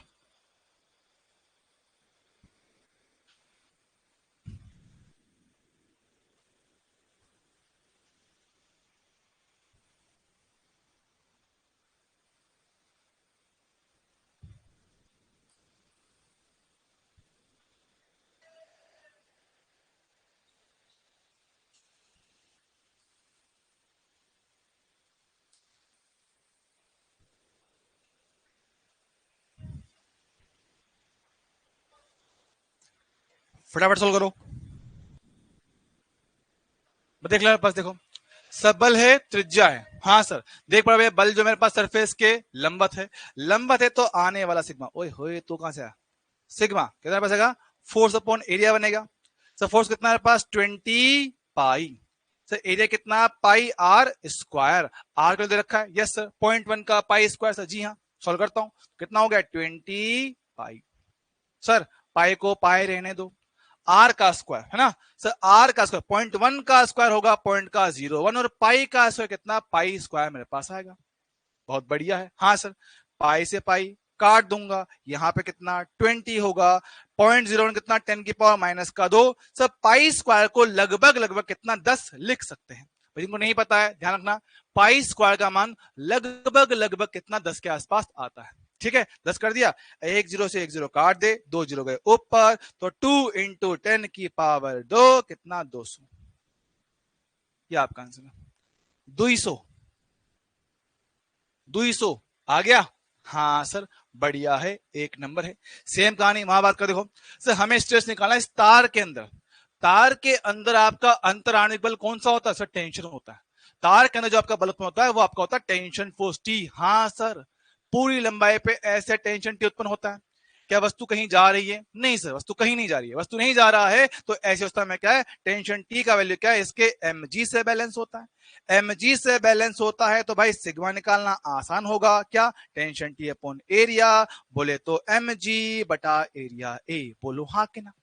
अरे हाँ सर। अच्छा एक बात बताओ, अगर अगर अगर मान लो अगर इसी क्वेश्चन में मैं कह दूं कि हमारे पास वही है, ये आपका ब्लॉक हो गया, दिख देना कलर देखने में अच्छा लग रहा है। अब वो देखने में कैसी सीधी सादी लगती है, बोलती कि वो तो कुछ नहीं समझती, अंदर से कितनी तेज है। ठीक है मैं कह रहा हूं इस सिस्टम को त्वरण ए के साथ ऊपर ले जा रहे हैं, अब बताओ अभी सिग्मा कितना आएगा। अगर सिस्टम त्वरण ए से ऊपर चला जाए तो अब क्या होगा, अब क्या होगा, सोच के जरा जवाब दीजिएगा कि सर अब क्या आंसर आना चाहिए। सोचो सोचो मेरे लालाओं सोचो।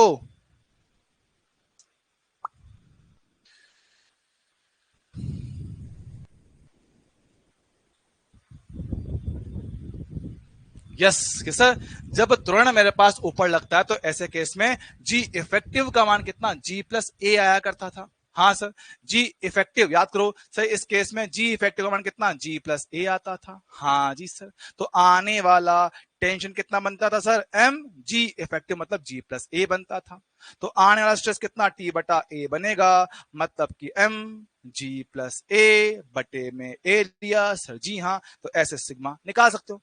सर मान लो नीचे आ रहा था तो अगर त्वरण नीचे होता तो जी इफेक्टिव जी माइनस ए बन जाता, जी फैक्टर कितना जी माइनस ए मेरे पास बन जाता। क्या मुझे कोई समस्या इस बात को लेकर, बोलो बोलो बोलो बोलो बोलो, कोई समस्या टेंशन दुख दर्द पीड़ा वाली बात। ये कौन पढ़ा रहा है आज, ये आया है जादू, टू टू टू टू टू टू टू टू धूप, समझे क्या। हाँ सर बढ़िया है। सर एक सवाल और दो, एक सवाल और दो मास्टर, देखो भैया देखते हैं लाल कौन कौन करता है।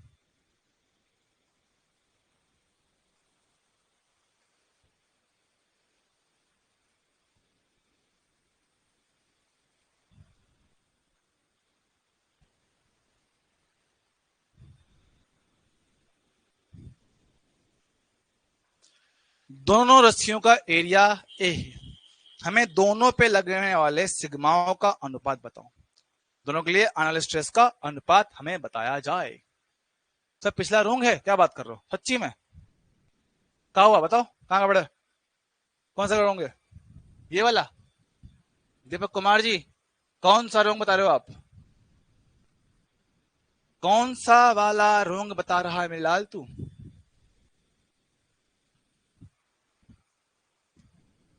हाँ क्या गड़बड़ था इसमें, क्या गलत है, 2000 आएगा क्यों आएगा बता, कहां गड़बड़ बता, कहां मिस्टेक मुझे वो बता दो तो कि 2000 क्यों आएगा। तेरे सामने की कैलकुलेशन, बल का मान 20 पाई, पाई आर स्क्वायर, आर का मान ये रहा, 0.1 का स्क्वायर 0.01 होता है, पाई का स्क्वायर पाई स्क्वायर होता है। देख ले भैया यहाँ पे 0.01 का मतलब 10 की घात माइनस का 2, एक पाई से एक पाई कट गया, पाई स्क्वायर लगभग लगभग कितना 10 होता है, 10 कर दिया, एक जीरो से एक जीरो काटा, 2 जीरो पड़ गया कितना 200, काम खत्म। कुछ भी माना कि मास्टर से आज थोड़ी मिस्टेक्स हो रही हैं, इसका मतलब ये थोड़ी है कि सब 0.1 को आपने 0.0 रखा है, बेटा घुमा कर रेप्टा मारूंगा, घुमा कर रेप्टा मारूंगा बेटा, आर का स्क्वायर कौन करेगा बे, आर का स्क्वायर कौन करेगा, आर का स्क्वायर कौन करेगा, ये क्या है आर है, ये क्या है आर स्क्वायर, आर स्क्वायर कौन करेगा, ये क्या रे, देखो मंडे का है रे, समझता नहीं है बात, आ जाओ ना समझो। सर हमें इसमें स्ट्रेस का अनुपात निकालने का बात समझते हैं, देखो भैया अगर थोड़ा फोकस किया जाए, थोड़ा सा फोकस किया जाए हमारे पास, सर यहाँ पे टेंशन आएगा T2, क्यों, इसके mg को बैलेंस करने के लिए 2mg, सर जी हाँ, मेरे पास क्या है टेंशन T2 पे कितना होगा,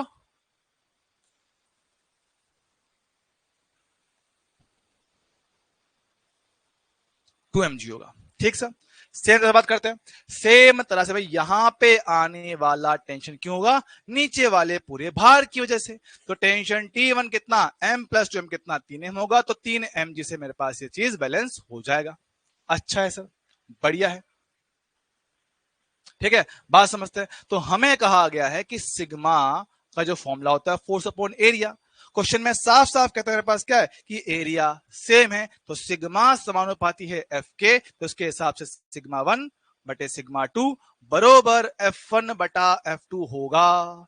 F1 कितना होगा भैया, F1 का मान मेरे पास कितना 3mg है, F2 कितना मेरे पास 2mg है, mg से mg कटेगा हुआ कितना 3/2, ये इनका अनुपात निकल कर आ जाएगा। बोलो देखो बालकों, क्या इसमें कोई समस्या, टेंशन, दुख दर्द पीड़ा वाली बात, जल्दी बताओ, क्या इसमें मुझे कोई भी टेंशन दुख दर्द पीड़ा वाली बात लगती है क्या, जल्दी मेरे को बताओ फटाफट से, तुरंत प्रभाव से।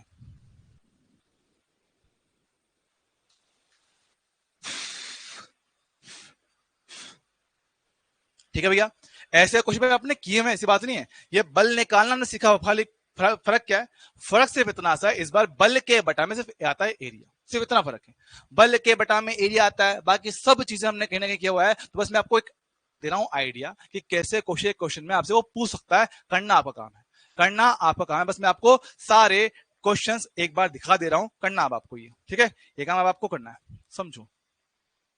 क्या सर हमने रस्सी में टेंशन निकालना सीखा हुआ है, सर जी हाँ, ये रस्सी है, रस्सी है, द्रव्यमान m है, लंबाई l है, ठीक है, मैं कह दूंगा कि मुझे यहां से x दूरी पे कोई बिंदु है, वहां पे स्ट्रेस कितना होगा मुझे वो बताओ, ठीक है, इसका एरिया, एरिया में कितना a मान लिया है, ठीक, क्या पूछ सकता है और देख लो कि सर इसी रस्सी में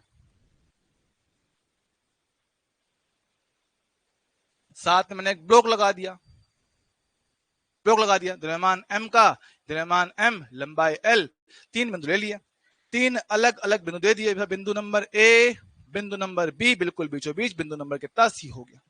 हमसे पूछ लेगा कि बताओ सिग्मा ए पे कितना है, सिग्मा बी पर कितना है, सिग्मा सी पर कितना है, तुम लोग करते चलो साथ साथ, ठीक है, और देख लो ये मान हमारे पास,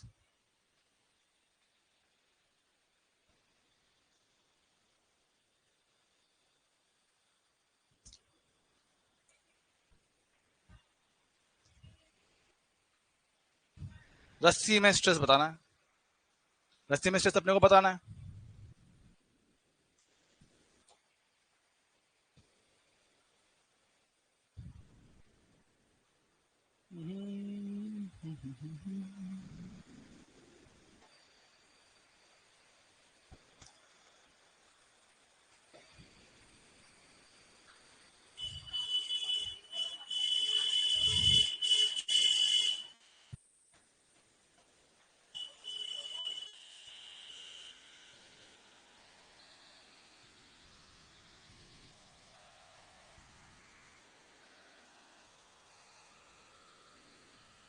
रस्सी में बताओ फिर से,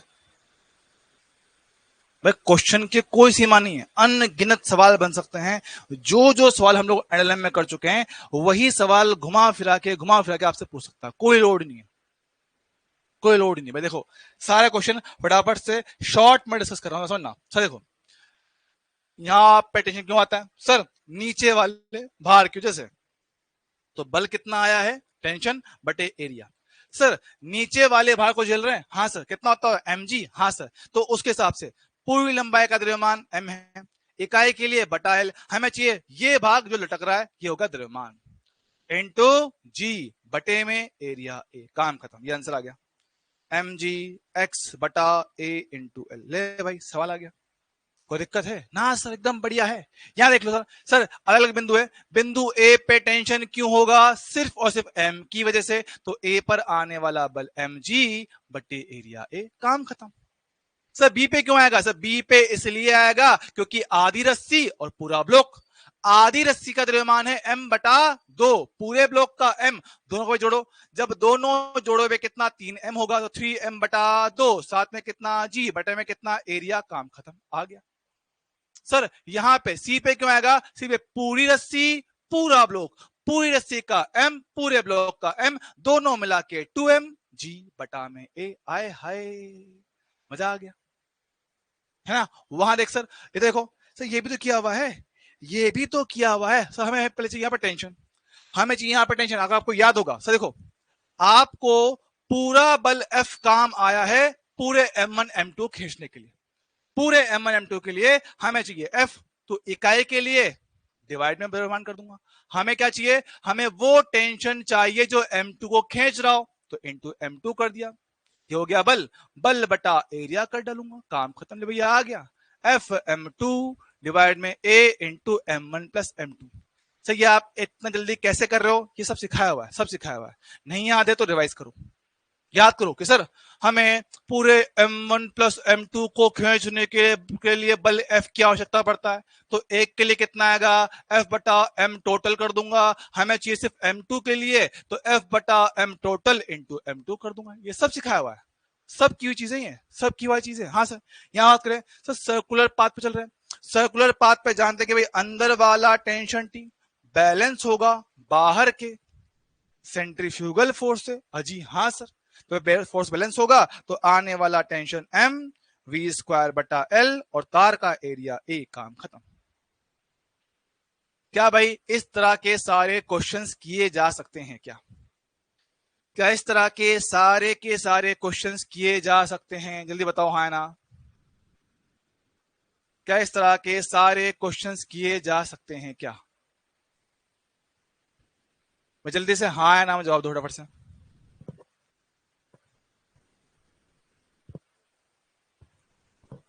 देखो एनएलएम में हमने जितने क्वेश्चन किए हैं सब के सब, फर्स्ट में मास कैसे निकाला, बेटा आपने एनएलएम की क्लास की हुई है, आपने एनएलएम पढ़ा हुआ है, अगर पढ़ा हुआ बेटा तो बिल्कुल वहां से ही किया ही है,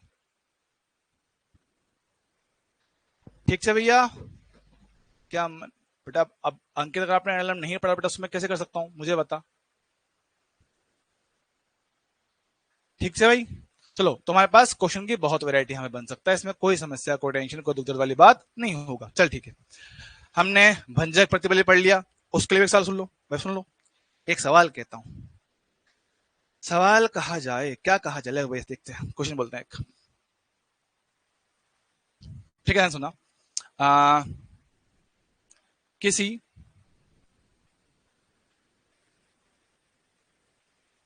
लग कैसे देखने में, लग तो ठीक है पर बड़ा नहीं है, ये ठीक है, कह रहे हैं किसी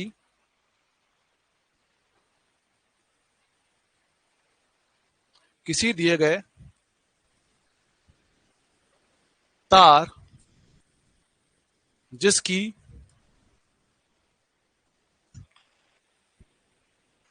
जिसकी त्रिज्या कैपिटल आर है का भंजक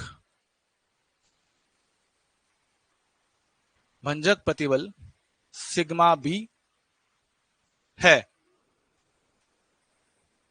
यदि यदि तार की त्रिज्या को आधा कर दिया जाए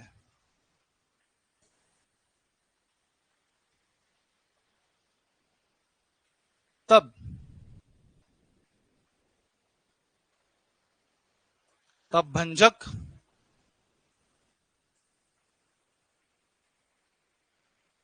प्रतिबल का मान। ऑप्शन ए सिग्मा बी बटा 2, ऑप्शन बी सिग्मा बी बटे 4, option C 4 sigma B, option D sigma B. बताओ क्या इसका सही आंसर बनेगा, क्या इसका सही आंसर बनेगा।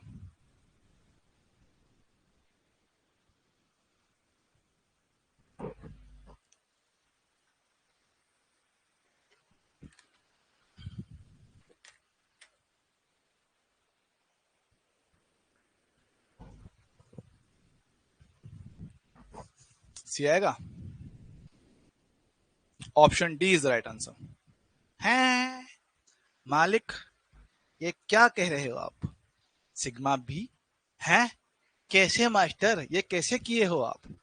अब कार्टूनों, गधेड़ों, जानवरों, क्लियरली एक बात कही थी कि भंजक प्रतिबल सिर्फ और सिर्फ पदार्थ की प्रकृति पर निर्भर करता है। पदार्थ चेंज किया ना, मटेरियल चेंज किया ना, तापमान चेंज किया ना, आकार आकृति से फर्क नहीं पड़ता। इसको आकार आकृति से फर्क ही नहीं पड़ता। भाई ध्यान से सुनना इस बात को। क्या बोलते हैं कि सर सिग्मा बी केवल केवल मटेरियल पे डिपेंड करता है, केवल मटेरियल पर डिपेंड करता है, केवल मटेरियल पे डिपेंड करता है। बात समझ रहे हो क्या? ओ सर बात समझा हूं। तो भैया जब तक मटेरियल चेंज नहीं किया, आप तार को चाहे खींचो, चाहे लंबा करो, चाहे जो मर्जी करो, सिग्मा भी सेम रहेगा, उसमें कोई फर्क नहीं पड़ता, उसको कोई फर्क नहीं पड़ेगा। क्या बात क्लियर है? क्या क्या बात अपने को क्लियर है क्या भाई? इसमें डुप्लीकेट ऑप्शन नहीं क्या यार? हाय हाय,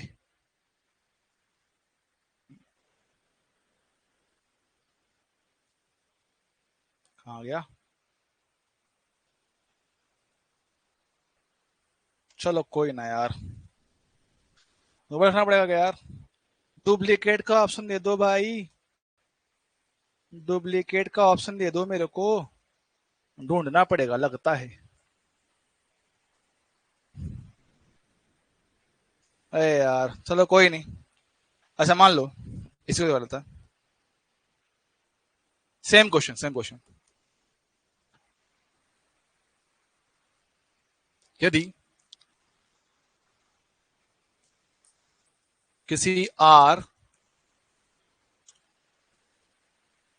त्रिज्या के तार के लिए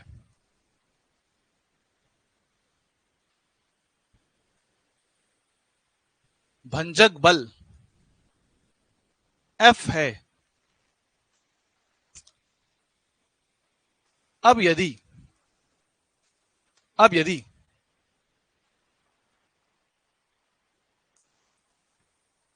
अब यदि तार की त्रिज्या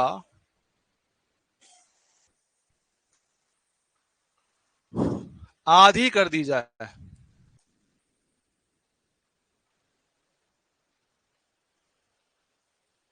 तब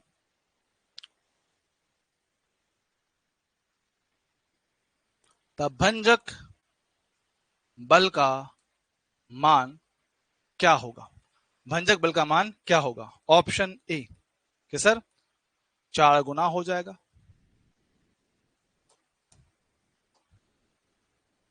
ऑप्शन बी 2 गुना हो जाएगा, ऑप्शन सी 1/4 हो जाएगा, ऑप्शन डी एफ का एफ ही रहेगा। अब बताओ,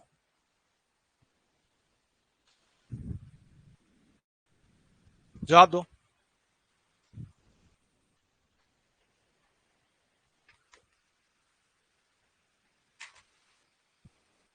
अब बताओ। सर अब कहानी वो है जो आप सोच रहे थे, अब ये वो कहानी है जो आप लोग सोच रहे थे। क्या समझो सर, आपने कहा कि जो एफ बी होता है वो सिग्मा बी इंटू एरिया होता है। अब भैया तुम तो पदार्थ पर निर्भर करते हो, तो पदार्थ सेम तो तुम तो सेम रहोगे, तुम में कोई बदलाव नहीं। लेकिन हाँ कि जो आपका एफ बी है वो समानुपाती है एरिया ए के, वो समानुपाती है एरिया ए के। तो अगर एरिया चेंज होगा तो यस बल चेंज होगा, प्रतिबल नहीं होगा। बल चेंज होगा, प्रतिबल चेंज नहीं होगा। तो अधिकतम बल जो सहन किया जा सकता है वो चेंज मेरे पास हो जाएगा। अच्छा तो सर एरिया कितना, पाई आर स्क्वायर, तो त्रिज्या आर स्क्वायर के समानुपाती। देख पा रहे हो क्वेश्चन में साफ साफ कहता है कि त्रिज्या को हम लोग क्या करें भैया, आधा आधा करोगे, इसका स्क्वायर तो आधे का स्क्वायर में कितना होगा, पावर स्क्वायर ना, पावर टू कितना 1/4 होगा। तो 1/4 मतलब आपका जो बल है ना वो पहले की तुलना में 1/4 1/4 टाइम मेरे पास हो जाएगा। कौन सा आंसर हो गया, ऑप्शन सी। तो ये बात थोड़ा ध्यान रखना वालों को, ये बात थोड़ी सी याद रखना, ठीक है। ये बात थोड़ा सा ध्यान रखना कि हमारे पास क्या है, भंजक जो बल होता है, भंजक जो बल होता है वो एरिया पे डिपेंड करता है, भंजक प्रतिबल और सिर्फ पदार्थ पर निर्भर करेगा, सिर्फ और सिर्फ पदार्थ पे। क्या ये बात क्लियर है क्या, इसमें अपने को कंफ्यूजन नहीं होना चाहिए, कोई समस्या टेंशन दुख दर्द पीड़ा वाली बात नहीं होना चाहिए सर जी। हाँ सर, बात समझते हैं, ठीक है भाई, याद रहेगी बात ये। हाँ जी सर, चलो चलो चलो चलो चलो। अब कुछ थ्योरेटिकल पॉइंट है याद रखने वाले, कुछ थ्योरेटिकल पॉइंट है याद रखने वाले भैया, इस पॉइंट को याद रखने का है कि भैया सर्वाधिक प्रत्यास्थ वस्तु जो आज तक खोजी गई ना वो होता है क्वार्ट्ज। सर्वाधिक प्रत्यास्थ कि भैया इससे ज्यादा प्रत्यास्थ मटेरियल अभी तक तो नहीं ढूंढा गया। क्वार्ट्ज जो होता है वो सबसे ही ज्यादा प्रत्यास्थ हमारे पास होता है, डायरेक्टली याद रखने वाला पॉइंट है, ठीक है, प्रत्यास्थ क्वार्ट्ज। इसके अलावा बात करें सर, ये देख लो कि कॉपर स्टील कांच रबड़ को प्रत्यास्थ गुणांक के बढ़ते क्रम में रखें, है ना, बढ़ते क्रम में रखें। तो इन सब में अगर बात किया जाए, इन सब में अगर बात किया जाए, अब दिक्कत क्या है बच्चों, लगता है कि प्रत्यास्थ भाई साहब, प्रत्यास्थ मतलब जो ज्यादा खींच सकते हो, नहीं बेटा, जो ज्यादा खींचा जाता ना, जो आसानी से खींचा जा सकता है वो बनता है प्लास्टिक। इलास्टिक वो जो आसानी से अपने आकार आकृति को प्राप्त करे या ज्यादा विरोध करे, जिसके आकार आकृति में परिवर्तन करना ज्यादा मुश्किल होता है, ज्यादा मुश्किल होता है भैया। तो रबड़ को आसानी से खींच पाते हो तो उसकी प्रत्याशा सबसे कम होती है, प्रत्याशा सबसे कम होती है रबड़ की, स्टील की सबसे ज्यादा होती है। ये किस मटेरियल का होता है बेटा, वो मटेरियल ही है, वो मटेरियल ही है, क्वार्ट्ज मटेरियल ही है वो, हाय हाय, ठीक है भाई, बेटा वो मटेरियल ही होता है ठीक है, वो मटेरियल ही है, ठीक है, बात समझो। तो रबर की इलास्टिसिटी सबसे कम होता है, फिर कांच का आता है, फिर कॉपर का, फिर स्टील का। मतलब ये पॉइंट अपने को याद रखने का, थ्योरेटिकल पॉइंट है ये, अपने को भैया याद रखने का, लर्न करना है। देखो कुछ चीजें होती है ना, होते हैं नॉलेज वाले की, वो याद रखनी पड़ेगी। तुमसे बोलेगा कि भाई भारत का राष्ट्रपति कौन है, उसका कोई फैक्ट नहीं, वो याद रखना पड़ेगा चलो क्लियर है क्या। तो रबर कांच कॉपर स्टील बात अपने को याद रखने का, ठीक है दोस्तों। चलो चलो चलो आगे बढ़ेंगे मेरे दोस्त। अगला पॉइंट है विकृति। विकृति विकृति विकृति, पहले बताओ यहां तक कि अपने को कोई समस्या है, टेंशन है, दुख दर्द है, पीड़ा हो, जिससे कोई दुख दर्द आवे, जीवन में परेशानी आवे, नींद ना आवे, बुरे बुरे ख्याल आवे, किसी की याद भी आ जावे।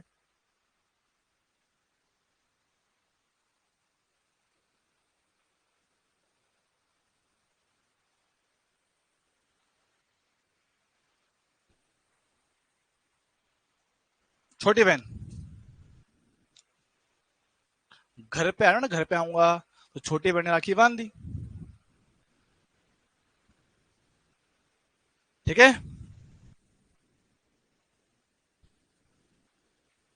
ओहो, खैर सोने के बाद नींद नहीं आती भाई, ये दिक्कत तो मेरे को भी है।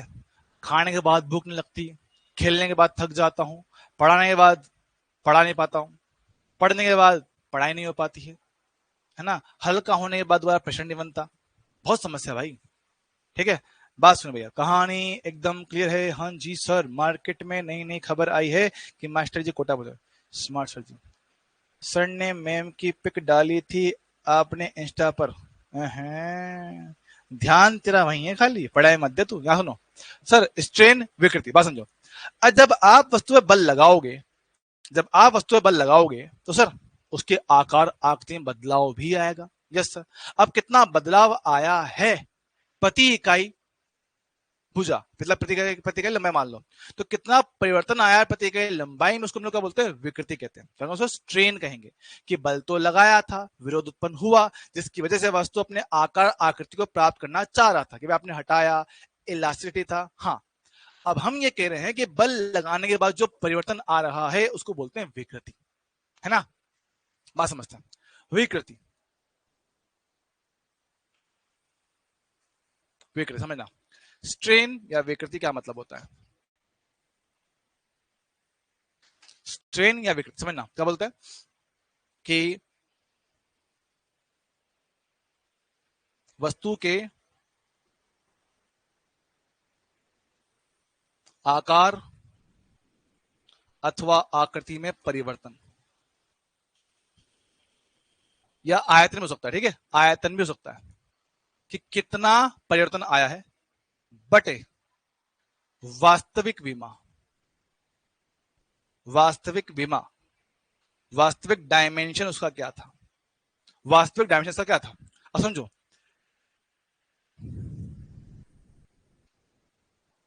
पूर्णतः अपूर्णतः स्ट्रेस में समझ नहीं आ रहा भाई, पूर्णतः अपूर्णतः स्ट्रेस तुमने बताया ही नहीं, क्या पढ़ रहा है विकास, तुम्हारा ध्यान क्या क्लास में, पूर्णतः अपूर्णतः स्ट्रेस, ये कब पढ़ा है मैंने, ये कब पढ़ा है,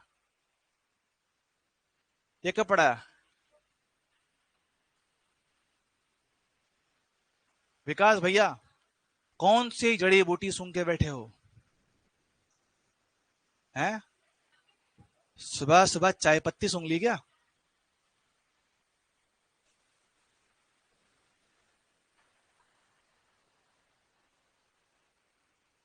क्या कर रहा है भाई, कहा सूंघ के बैठे हो,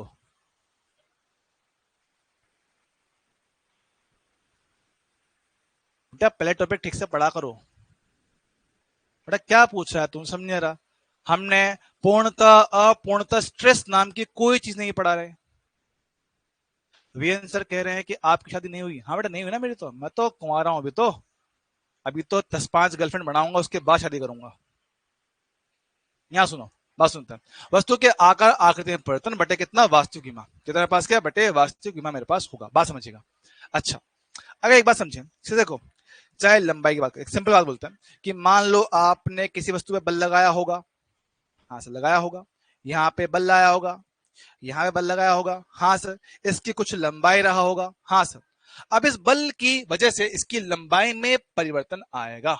अच्छा, लंबाई में परिवर्तन आएगा, ये देखो, मान लो आपने बल लगाया, बल लगाने की वजह से इसकी लंबाई थोड़ी बढ़ गई, कितना हो गया, L प्लस डेल्टा एल हो गया, L प्लस डेल्टा एल हो गया। तो हम कह रहे हैं कि यहां पे जो स्ट्रेन, स्ट्रेन बोलो तो विकृति, ई से लिखते हैं इसको, ई, ई यहां पे अगर मैं कहूं इस डायग्राम के लिए, तो आकृति में कितना परिवर्तन है सर, डेल्टा एल का, इसकी लंबाई डेल्टा एल से चेंज हो गया, वास्तविक लंबाई कितना था, एल था। इस चीज को हम लोग क्या कहते हैं, विकृति कहते हैं, स्ट्रेन कहते हैं, कि कितना चेंज आया है और वास्तविक आकार आकृति क्या था, उसको हम लोग क्या कहते हैं, विकृति। हम लोग क्या कहते हैं उसको, विकृति उसको कहा जाएगा, विकृति उसको कहा जाएगा। क्या बात क्लियर है क्या, हाँ सर। अब अगर ध्यान से देखो भैया, ये भी लंबाई है, ये भी लंबाई है, अगर दोनों चीजें लंबाई हैं तो लंबाई लंबाई कटेगा, तो ये जो चीजें आपकी विमाहीन राशि होती है और यूनिटलेस भी होता है, मात्रकहीन विमाहीन दोनों मेरे पास इसको कहते हैं, ठीक है। तो ये जो मेरे पास चीज है ना, क्या आपका मात्रकहीन और विमाहीन होता है, मात्रकहीन और विमाहीन राशि हमारे पास ये होता है ना, तो भाई ना तो इसकी मात्रक होती है ना इसकी विमा होती है, ठीक है, ना तो मात्रक होता ना इसकी विमा होती, कोई इसका कुछ नहीं होता, ठीक है, चलेगा। हाँ सर, तो मात्रकहीन है विमाहीन है, ये मेरे पास ई हो गया, डेल्टा एल अपॉन एल मेरे पास आएगा। क्या इसमें हमें कोई समस्या है, बोलो हाँ कि ना मेरे दोस्तों, चल जाएगा क्या, ठीक है।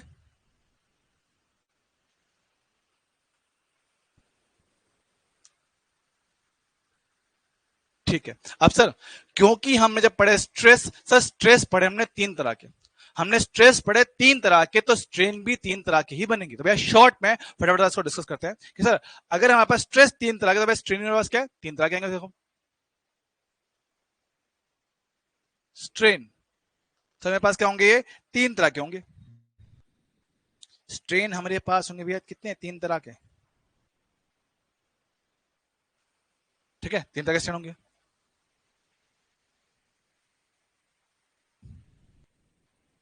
ठीक है, समझना, तीन तरह के स्ट्रेन होंगे। सबसे पहला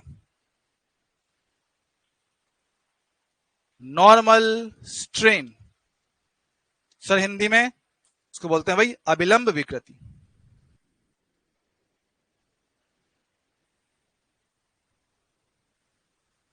अभिलंब विकृति इसको कहेंगे। अच्छा सर दूसरा मेरे पास क्या है, दूसरा आपका भाई शियर, शियर स्ट्रेन।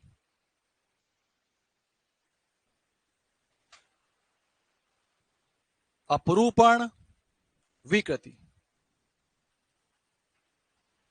अपरूपण विकृति। नंबर तीन क्या बोलते उसको, वॉल्यूमेट्रिक स्ट्रेन। वॉल्यूमेट्रिक स्ट्रेन बोलो तो मेरे पास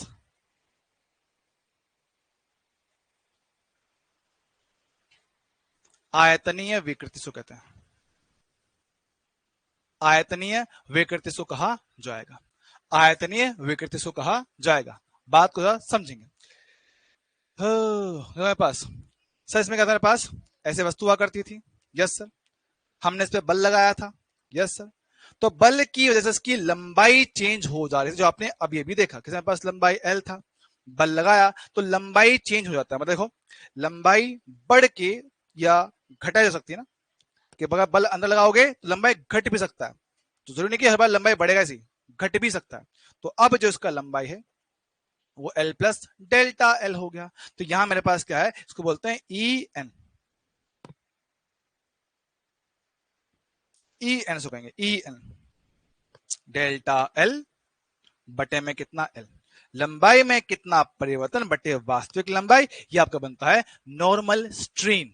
नॉर्मल स्ट्रेन, इसमें वस्तु के आकार में बदलाव आता है, भैया आकार छोटा बड़ा हो सकता है, खींचोगे तो आकार बढ़ जाएगा, दबाओगे तो आकार कम हो जाता है। सर मेरे पास दूसरा क्या है, अपरूपण। अपरूपण में क्या होता है, वस्तु की आकृति थोड़ी चेंज हो जाती है, वस्तु की आकृति में थोड़ा बदलाव मेरे पास आता है। फॉर सिंपल एग्जाम्पल समझना, कि मानो मेरे पास क्या है, ये है आपका वस्तु है, ये रहा वस्तु, जमीन पे आपने उसको चिपका के रखा हुआ है, जमीन मेरे पास क्या फिक्स है, कहीं जा नहीं रही है, अच्छा सा, और मैंने ऊपर ऐसे इस पे बल लगा दिया, ऊपर से बल लगा दिया।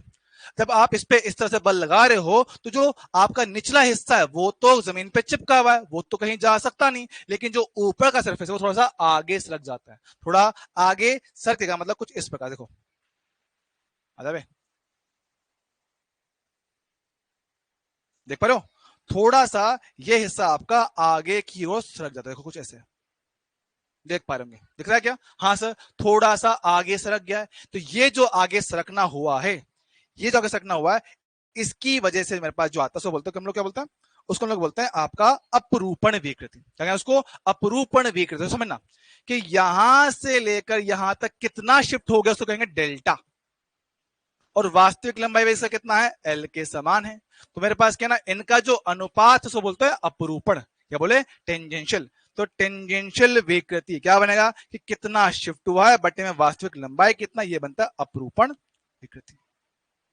ठीक है, अच्छा अगर ध्यान से देखोगे ना, ये छोटा हिस्सा आपको दिख रहा है कोण जैसा, ये कुछ ऐसा देखो, देख पाओगे, तो छोटी सी लंबाई शिफ्ट हुआ, ये लंबाई एल था, ये हुआ आपका आगे सरकना, ये कोण हुआ थीटा, तो ये इसको कहेंगे कोण थीटा। देख पा रहे हो कितना सरका है, ये लंबाई था, थोड़ा सरका, थोड़ी सी लंबाई भी है, तो ये क्या एक तरह से क्या, चाप जैसा, चाप देखो, छोटा चाप है डेल्टा, उसके बीच में कोण एल है, उसके बीच में कोण कितना फाई है, लंबाई कितना एल है। समझना, एक छोटे से चाप जैसा दिखेगा कि यहां पे कोण है फाई, चाप की लंबाई है डेल्टा, त्रिज्या बनेगा एल। हाँ सर, तो आप लोग इसको अपरूपण कोण भी कहते हो, शियर एंगल भी इसको कहा जाता है, क्या इसको फाई, फाई को यहां पे कहेंगे भैया अपरूपण कोण, इंग्लिश में भैया इसको कहेंगे शियर एंगल, शियर एंगल इसको कहा जाएगा। क्या अपने को इसमें कोई समस्या दोस्त? इसमें उसकी आकार में बदलाव हुआ, छोटा बड़ा हुआ, इसमें वस्तु की आकृति ही थोड़ी चेंज हो जाती है, मतलब आपका सरफेस का एक हिस्सा थोड़ा आगे सरक जाता है, थोड़ा सा आगे सरकता है, मतलब नीचे वाला सरफेस से ऊपर वाला थोड़ा सा आगे सरक जाएगा, क्या बोलते हैं उसको हम लोग? अपरूपण विकृति इसको कहेंगे। लास्ट मेरे पास क्या है? वॉल्यूमेट्रिक, भैया आयतन ही कम हो जाता है जब चारों तरफ से इसको दबाया जाएगा, जब चारों तरफ से दबाया जाएगा तो हम उसमें क्या बोलते हैं? आयतनीय विकृति समझाते हैं। देखो कैसे, समझो। ये मेरे पास आपका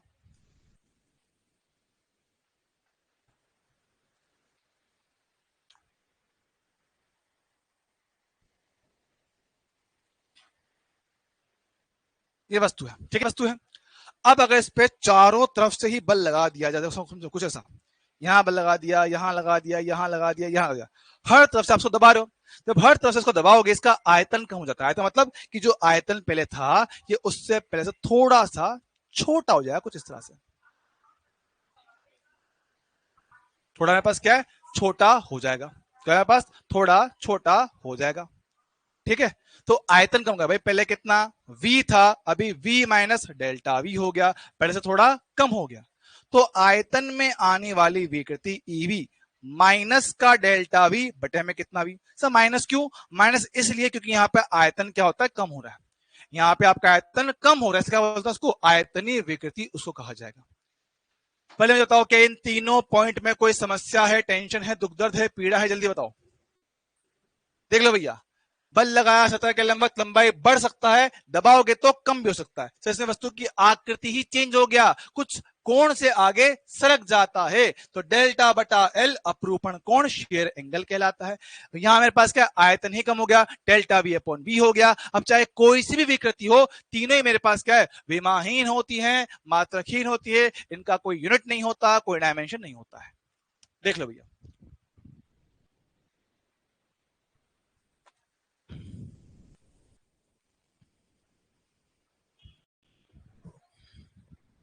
चलेगा? दौड़ेगा? हाँ जी सर, बहुत बढ़िया, बहुत बढ़िया, बहुत बढ़िया, शाबाश शाबाश शाबाश। चलो भाई आगे बढ़ते हैं।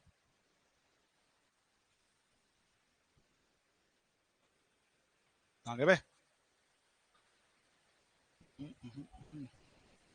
ये ठीक है, ठीक है, ठीक है, हाँ ठीक है। अब यह समझना, एक मिनट ना, कुछ चीज में छोड़ तो नहीं रहा? डन है, कंप्लीट है, ठीक है। अब बात समझते हैं हम लोग, प्रतिबल और विकृति के बीच में ग्राफ। स्ट्रेस पढ़ लिया, स्ट्रेन पढ़ लिया, अब उनके मध्य संबंध पढ़ना है।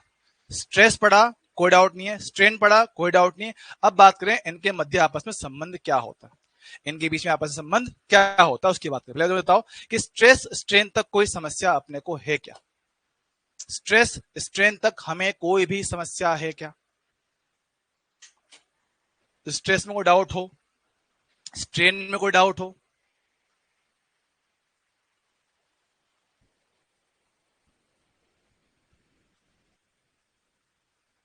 क्लियर है?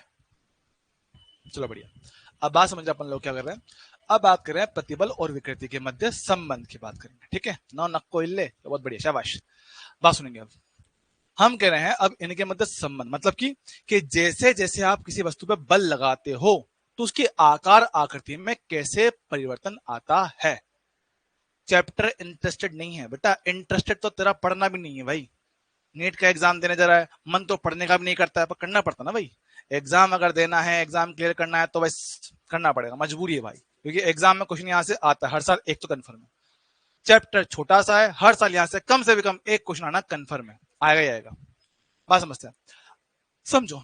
मेरे पास क्या, एक बात करें पहले, पदार्थ नंबर एक, डक्टाइल तन्य पदार्थ।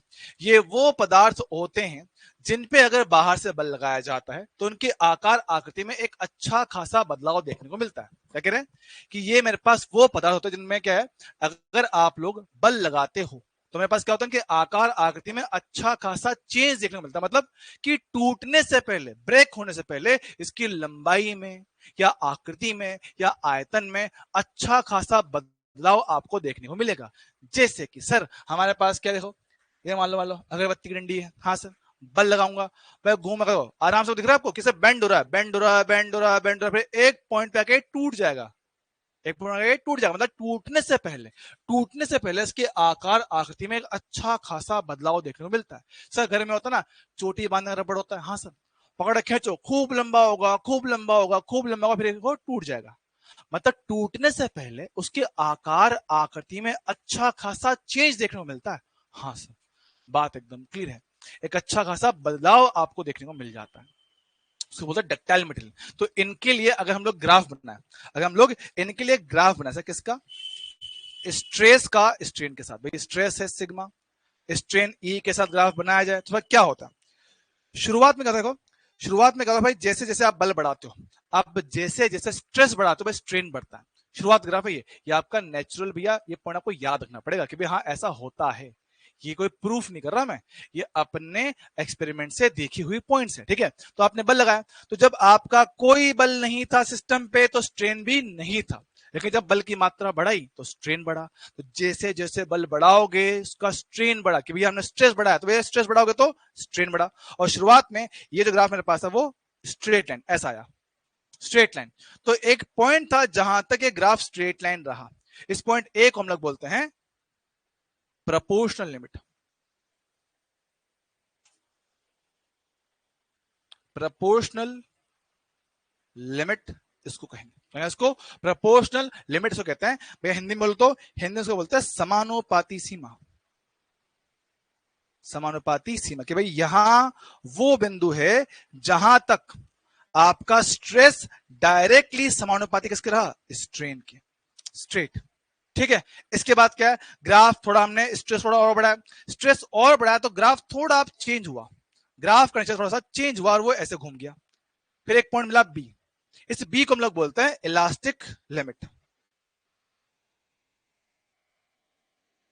इलास्टिक लिमिट इसको कहा गया। बोलो तो आपको बोलते हैं इसको प्रत्यास्थ सीमा, प्रत्यास्थ सीमा, प्रत्यास्थ सीमा, इलास्टिक लिमिट इसको कहा जाता है। मतलब यहां तक अगर वस्तु पे आपने स्ट्रेस लगाया है तो वस्तु अपने वास्तविक आकार आकृति को पूर्णतः प्राप्त कर लेता है, कि मतलब क्या है, आपने बल लगाया, वस्तु की लंबाई बढ़ गया, बल हटाया तो वस्तु वापस पुराने आकार में आ जाता है 100%, कोई भी उसमें कमी नहीं रहती है, बिल्कुल वास्तविक आकार को प्राप्त कर लेता है, ठीक है। लेकिन जैसे इस बिंदु को पार करोगे, जैसे इस बिंदु को पार करोगे, अब ग्राफ आपका पहुंच जाएगा प्लास्टिक रीजन में, समझते हो, प्लास्टिक रीजन में, मतलब कि इस बिंदु के बाद अगर आपने बल लगाया होगा तो वस्तु कभी भी अपने वास्तविक आकार आकृति में कभी जिंदगी में वापस नहीं आ सकता, उसमें थोड़ी कमी हमेशा रह ही जाएगी, चाहे वो 1% ही क्यों ना हो, लेकिन उसमें कुछ ना कुछ कमी रहेगा, 100% तय है ये बात, ठीक है। तो इस पॉइंट के बाद क्या है, वस्तु अपने वास्तविक आकार आकृति को पूरी तरह कभी प्राप्त नहीं कर पाएगा, क्यों, क्योंकि इसके बाद जो आपको सेक्शन मिलता है, जो आपको पार्ट मिलता है वो बनता है प्लास्टिक रीजन, प्लास्टिक रीजन, ठीक है भैया। तो इस पॉइंट के बाद जो बिंदु आपको मिलेगा वो होता है प्लास्टिक रीजन, ठीक है। तो यहां तक का जो भाग है उसको बोलते हैं इलास्टिक रीजन, इलास्टिक रीजन इसको कहते हैं। और इसके बाद मेरे पास क्या आता है, प्लास्टिक रीजन इसको कहते हैं, ठीक। इसके हमारे पास क्या होता है, यहां से भैया ऐसे जाएगा ग्राफ, ये से जाता है। अब हालांकि बीच में एक पॉइंट और आता है लेकिन अपने सिलेबस में काम का नहीं है, ठीक है। यहां मेरे पास जो अगला पॉइंट काम का है वो मेरे पास ये है एफ, एफ को हम लोग बोलते हैं फ्रैक्चर पॉइंट, रुक जाओ इसको ना सी कह दो, यहां पे डी कह दो, सी को हम लोग बोलते हैं, या छोड़ो यार डायरेक्ट करते हैं, इसको कह दो एफ, एफ को हम लोग बोलते हैं क्या, फ्रैक्चर पॉइंट, फ्रैक्चर पॉइंट के इस पॉइंट पे आके आपका जो मटेरियल है वो टूट जाता है, इस पॉइंट पे मेरे पास क्या होता है, मटेरियल टूट जाता है, खराब, टूट गया, खत्म हो गया, रबड़ था, रबड़ खींचा, खूब लंबा खूब लंबा खूब लंबा खूब लंबा हुआ और फिर एक पॉइंट पे आके वो टक से टूट जाता है, समझ लो, टूट जाता है। मेरे पास क्या है, ये आपका होता है कौन सा, डक्टाइल मटेरियल, तन्य पदार्थ। और देख पा रहे हो टूटने से पहले लंबाई में अच्छा खासा चेंज देखने को मिला है, उसकी विकृति काफी बड़ी आई है भाई, काफी बड़ी उसकी विकृति आई है। तो मेरे पास क्या होता है, तन्य पदार्थ के लिए होता है। सर ऐसे मेरे पास क्या होता है, एक मटेरियल और भी होता है, कौन सा, उसको हम लोग बोलते हैं आपका ब्रिटल मटेरियल, भंगुर पदार्थ। क्या होता है उसको? भंगुर पदार्थ इसको कहा जाता है। तो भंगुर में क्या होता है? भंगुर में कहानी कुछ ऐसी है कि वो टूटने से पहले उसमें कोई ठोस चेंज नहीं आता, डायरेक्ट टूटता ही है ना? डायरेक्ट टूटता है। देखो पेंसिल और पेंसिल, हाँ सर, पेंसिल पकड़ो मोड़ो, नहीं मुड़ेगा, डायरेक्ट टूटेगा सी वो।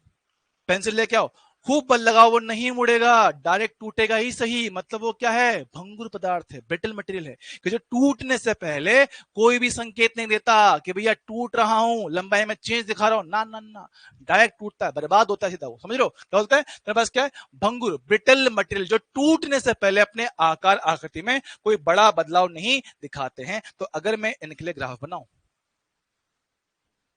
ये हुआ, यह आपका स्ट्रेस का ग्राफ, स्ट्रेन के साथ बनाएंगे। सर ग्राफ कैसा बनेगा? शुरुआत का भाग तो भाई स्ट्रेट लाइन है, उसके बाद थोड़ा घूमता है, बस यही है। तो पॉइंट ए तो पहले की तरह सेम, और डायरेक्ट फेस में क्या? एफ पॉइंट आता है, डायरेक्ट एफ पॉइंट। सर ए आपका वही पहले की तरह क्या? आपका प्रोपोर्शनल लिमिट,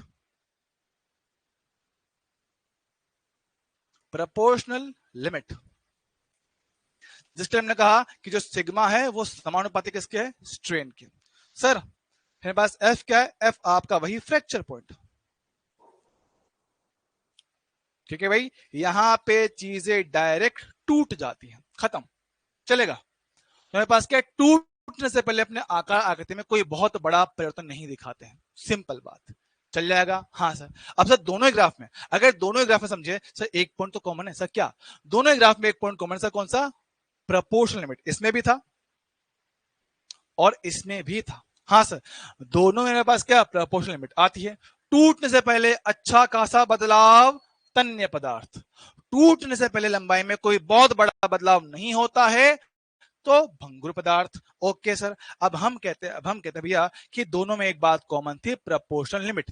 प्रोपोर्शनल लिमिट के आधार पे हम लोग एक बात कहेंगे, रुको भैया, नहीं इसको जाओ, है ना? अब हम जो कह रहे हैं,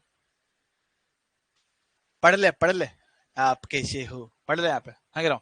सामने कहा, हमने कहा कि हमारे पास क्या पदार्थ जो है ना, दोनों में एक चीज कॉमन निकल गया। सर कौन सी? कि स्ट्रेस समानुपाती निकला स्ट्रेन के। यस सर, है ना?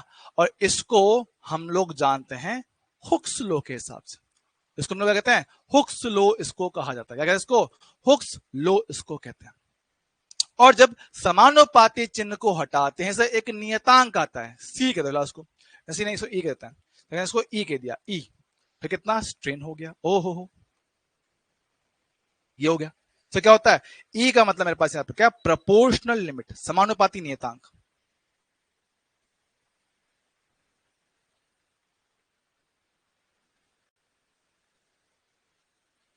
प्रोपोर्शनल लिमिट इसको कहेंगे, प्रोपोर्शनल लिमिट इसको कहा जाएगा। ठीक है, हिंदी में क्या कहेंगे इसको? समानुपाती सीमा, समानुपाती सीमा इसको कहा जाएगा, समानुपाती सीमा इसको कहा जाएगा। ठीक सर। अब ये जो ई होता है, इसका एक नाम भी होता है, क्या बोलता है इसको? भैया इंग्लिश में बोलते हैं, इसको बोलते हैं modulus of elasticity, modulus of elasticity. मतलब ये पदार्थ की एक तरह से ताकत को दर्शाता है। क्या होता है? ये पदार्थ की एक तरह से, सर सबकी आत्मा उड़ गई ठीक है सर, आप इतने क्रोध में प्रतीत हो रहे हो। नहीं नहीं नहीं, कुछ नहीं भाई, समझो। ठीक है, मॉडुलस ऑफ इलास्टिसिटी, देखो बात से समझो। इस चैप्टर पर इतना जोर मैं इसलिए दे रहा हूं क्योंकि इसमें क्या ना, इसमें बहुत सारे छोटे छोटे पॉइंट होते हैं जो अगर मिस हो जाए तो आगे टॉपिक थोड़ा दिक्कत देता है। ठीक है, दिक्कत क्या है इस चैप्टर में? ये प्रॉब्लम है कि शुरुआत में थ्योरी इतनी ज्यादा है और सारे पॉइंट आपस में इतने ज्यादा कनेक्टेड होते हैं ना, तो बहुत आराम से एक एक पॉइंट याद करके मुझे बताना पड़ रहा है। ठीक है, एक पॉइंट मिस कर जाऊं तो आगे दिक्कत आ जाएगी। ठीक है, तो वो दिक्कत हो जाती है। तो इसलिए थोड़ा मुझे कहना, थोड़ा सा ध्यान देना पड़ा कि भाई मैं मेरे से कोई पॉइंट छूटे नहीं।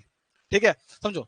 तो मॉडुलस ऑफ इलास्टिसिटी कहेंगे इसको, सिंधी बोलते हो, हिंदी में इसको बोलते हैं हम लोग प्रत्यास्था गुणांक, प्रत्यास्था गुणांक इसको कहेंगे। ठीक भाई, चलेगा। अब क्योंकि हमने पढ़े भैया स्ट्रेस तीन तरह के, स्ट्रेन पढ़े तीन तरह के, तो भैया प्रोपोर्शनल लिमिट भी मेरे पास क्या है? तीनों में आएगी, लेकिन तीनों में जो आपका है ना समानुपाती गुणांक वो लगाएगा। उनका नाम अलग बनता है, समझा। हमारे पास क्या है, तीन तरह के स्ट्रेस, तो तीन तरह के समानुपाती गुणांक आएंगे। मैं देख लो लास्ट पॉइंट है आज की क्लास का, यंग्स मॉडुलस को बोलते हैं वाई से, यंग प्रत्यास्थ गुणांक, ठीक है। इसको हिंदी में कहते हैं यंग प्रत्यास्थ गुणांक, यंग प्रत्यास्थ गुणांक इसको कहा जाएगा, समझे क्या। हाँ सर, तो मेरे पास क्या है, सिग्मा नॉर्मल समानुपाती ई नॉर्मल, समानुपाती हटाएंगे तो एक नियतांक आएगा, उसको कहेंगे वाई, हो गया ई एन। इस वाई को हम लोग क्या कहते हैं, यंग प्रत्यास्थ गुणांक उसको कहते हैं। मॉडुलस ऑफ रिजिडिटी इसको बोलते हैं अपरूपण गुणांक,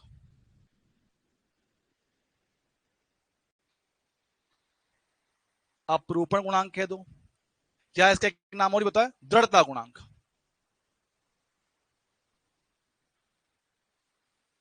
दृढ़ता गुणांक भी इसको कहते हैं। अच्छा सर, सिंबल क्या होता है, इसको जनरली हम लोग ना लिखते हैं नीटा से, ठीक है, नीटा कह दो या ईटी कह दो ना। मेरे पास क्या है, तो यहाँ पे सिग्मा टी समानुपाती ईटी के था, समानुपाती हटेंगे एक नियतांक आएगा सर, जी हाँ नीटा बनेगा, उसको बोलते हैं मॉडुलस ऑफ रिजिडिटी। ये सब का सब क्या होता है, पदार्थ की प्रकृति पर निर्भर करता है, जब पदार्थ हुआ उसके हिसाब से चेंज होता है, बात समझते हैं। बल्क मॉडुलस को बोलते हैं हम लोग आयतन प्रत्यास्था गुणांक,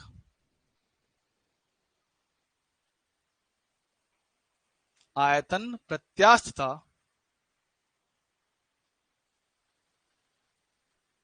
गुणांक, आयतन प्रत्यास्था गुणांक।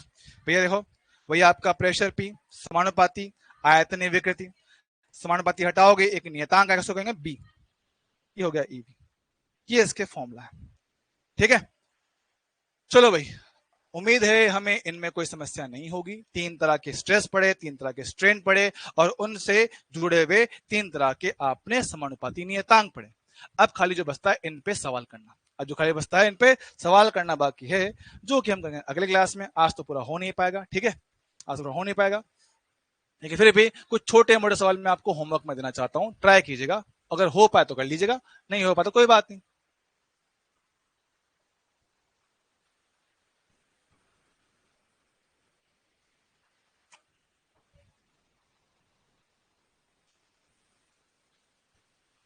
बस इतना काफी है, अब इतना कर लो, बहुत है आज के लिए।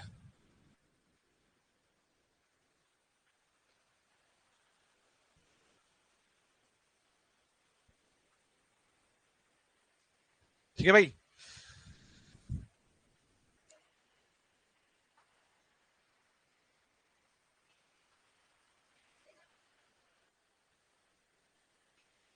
ठीक है भाइयों, तो आज की कथा को हम लोग करेंगे यहीं पे समाप्त। उम्मीद है इसमें कोई समस्या, कोई टेंशन नहीं होगा। अच्छा आप रिकॉर्ड कर दो, बहुत बढ़िया, कोई दिक्कत नहीं है, ठीक है। चलो भाइयों, इसको अच्छे से रिवाइज करना, ठीक है, और बची हुई चीजें मैं आपको कर दूंगा अब, ठीक है, जल्दी कर देंगे। तो मिलते हैं अगली बार, तब तक के लिए ओके, टाटा बाय बाय। हाँ बेटा, छेड़, एग्जाम में सारे क्वेश्चन करेक्ट थे, किसी क्वेश्चन में कोई गड़बड़ नहीं है, ठीक है। बाकी मिलते अगली बार, और हाँ अगर हो पाया तो मैं आज शाम को एक गूगल मीट या एक जूम मीटिंग रखता है, जिसमें हम लोग आपस में बात कर पाए कि आपको क्या दिक्कत आ रही है, क्या नहीं आ रही है, ठीक है। कोशिश करते हैं कि आज शाम को ऐसा एक मीटिंग रख पाए जिसमें सब लोग आपस में बात कर पाए, ठीक है, तो ताकि आपके जो भी डाउट्स वगैरह हैं हम डिस्कस कर पाए, ठीक है। बाकी आज का प्रोग्राम हम लोग करेंगे यहीं पे दी एंड, बाकी मिलेंगे अगली बार, तब तक के लिए okay, tata bye bye, thank you so much, love you all.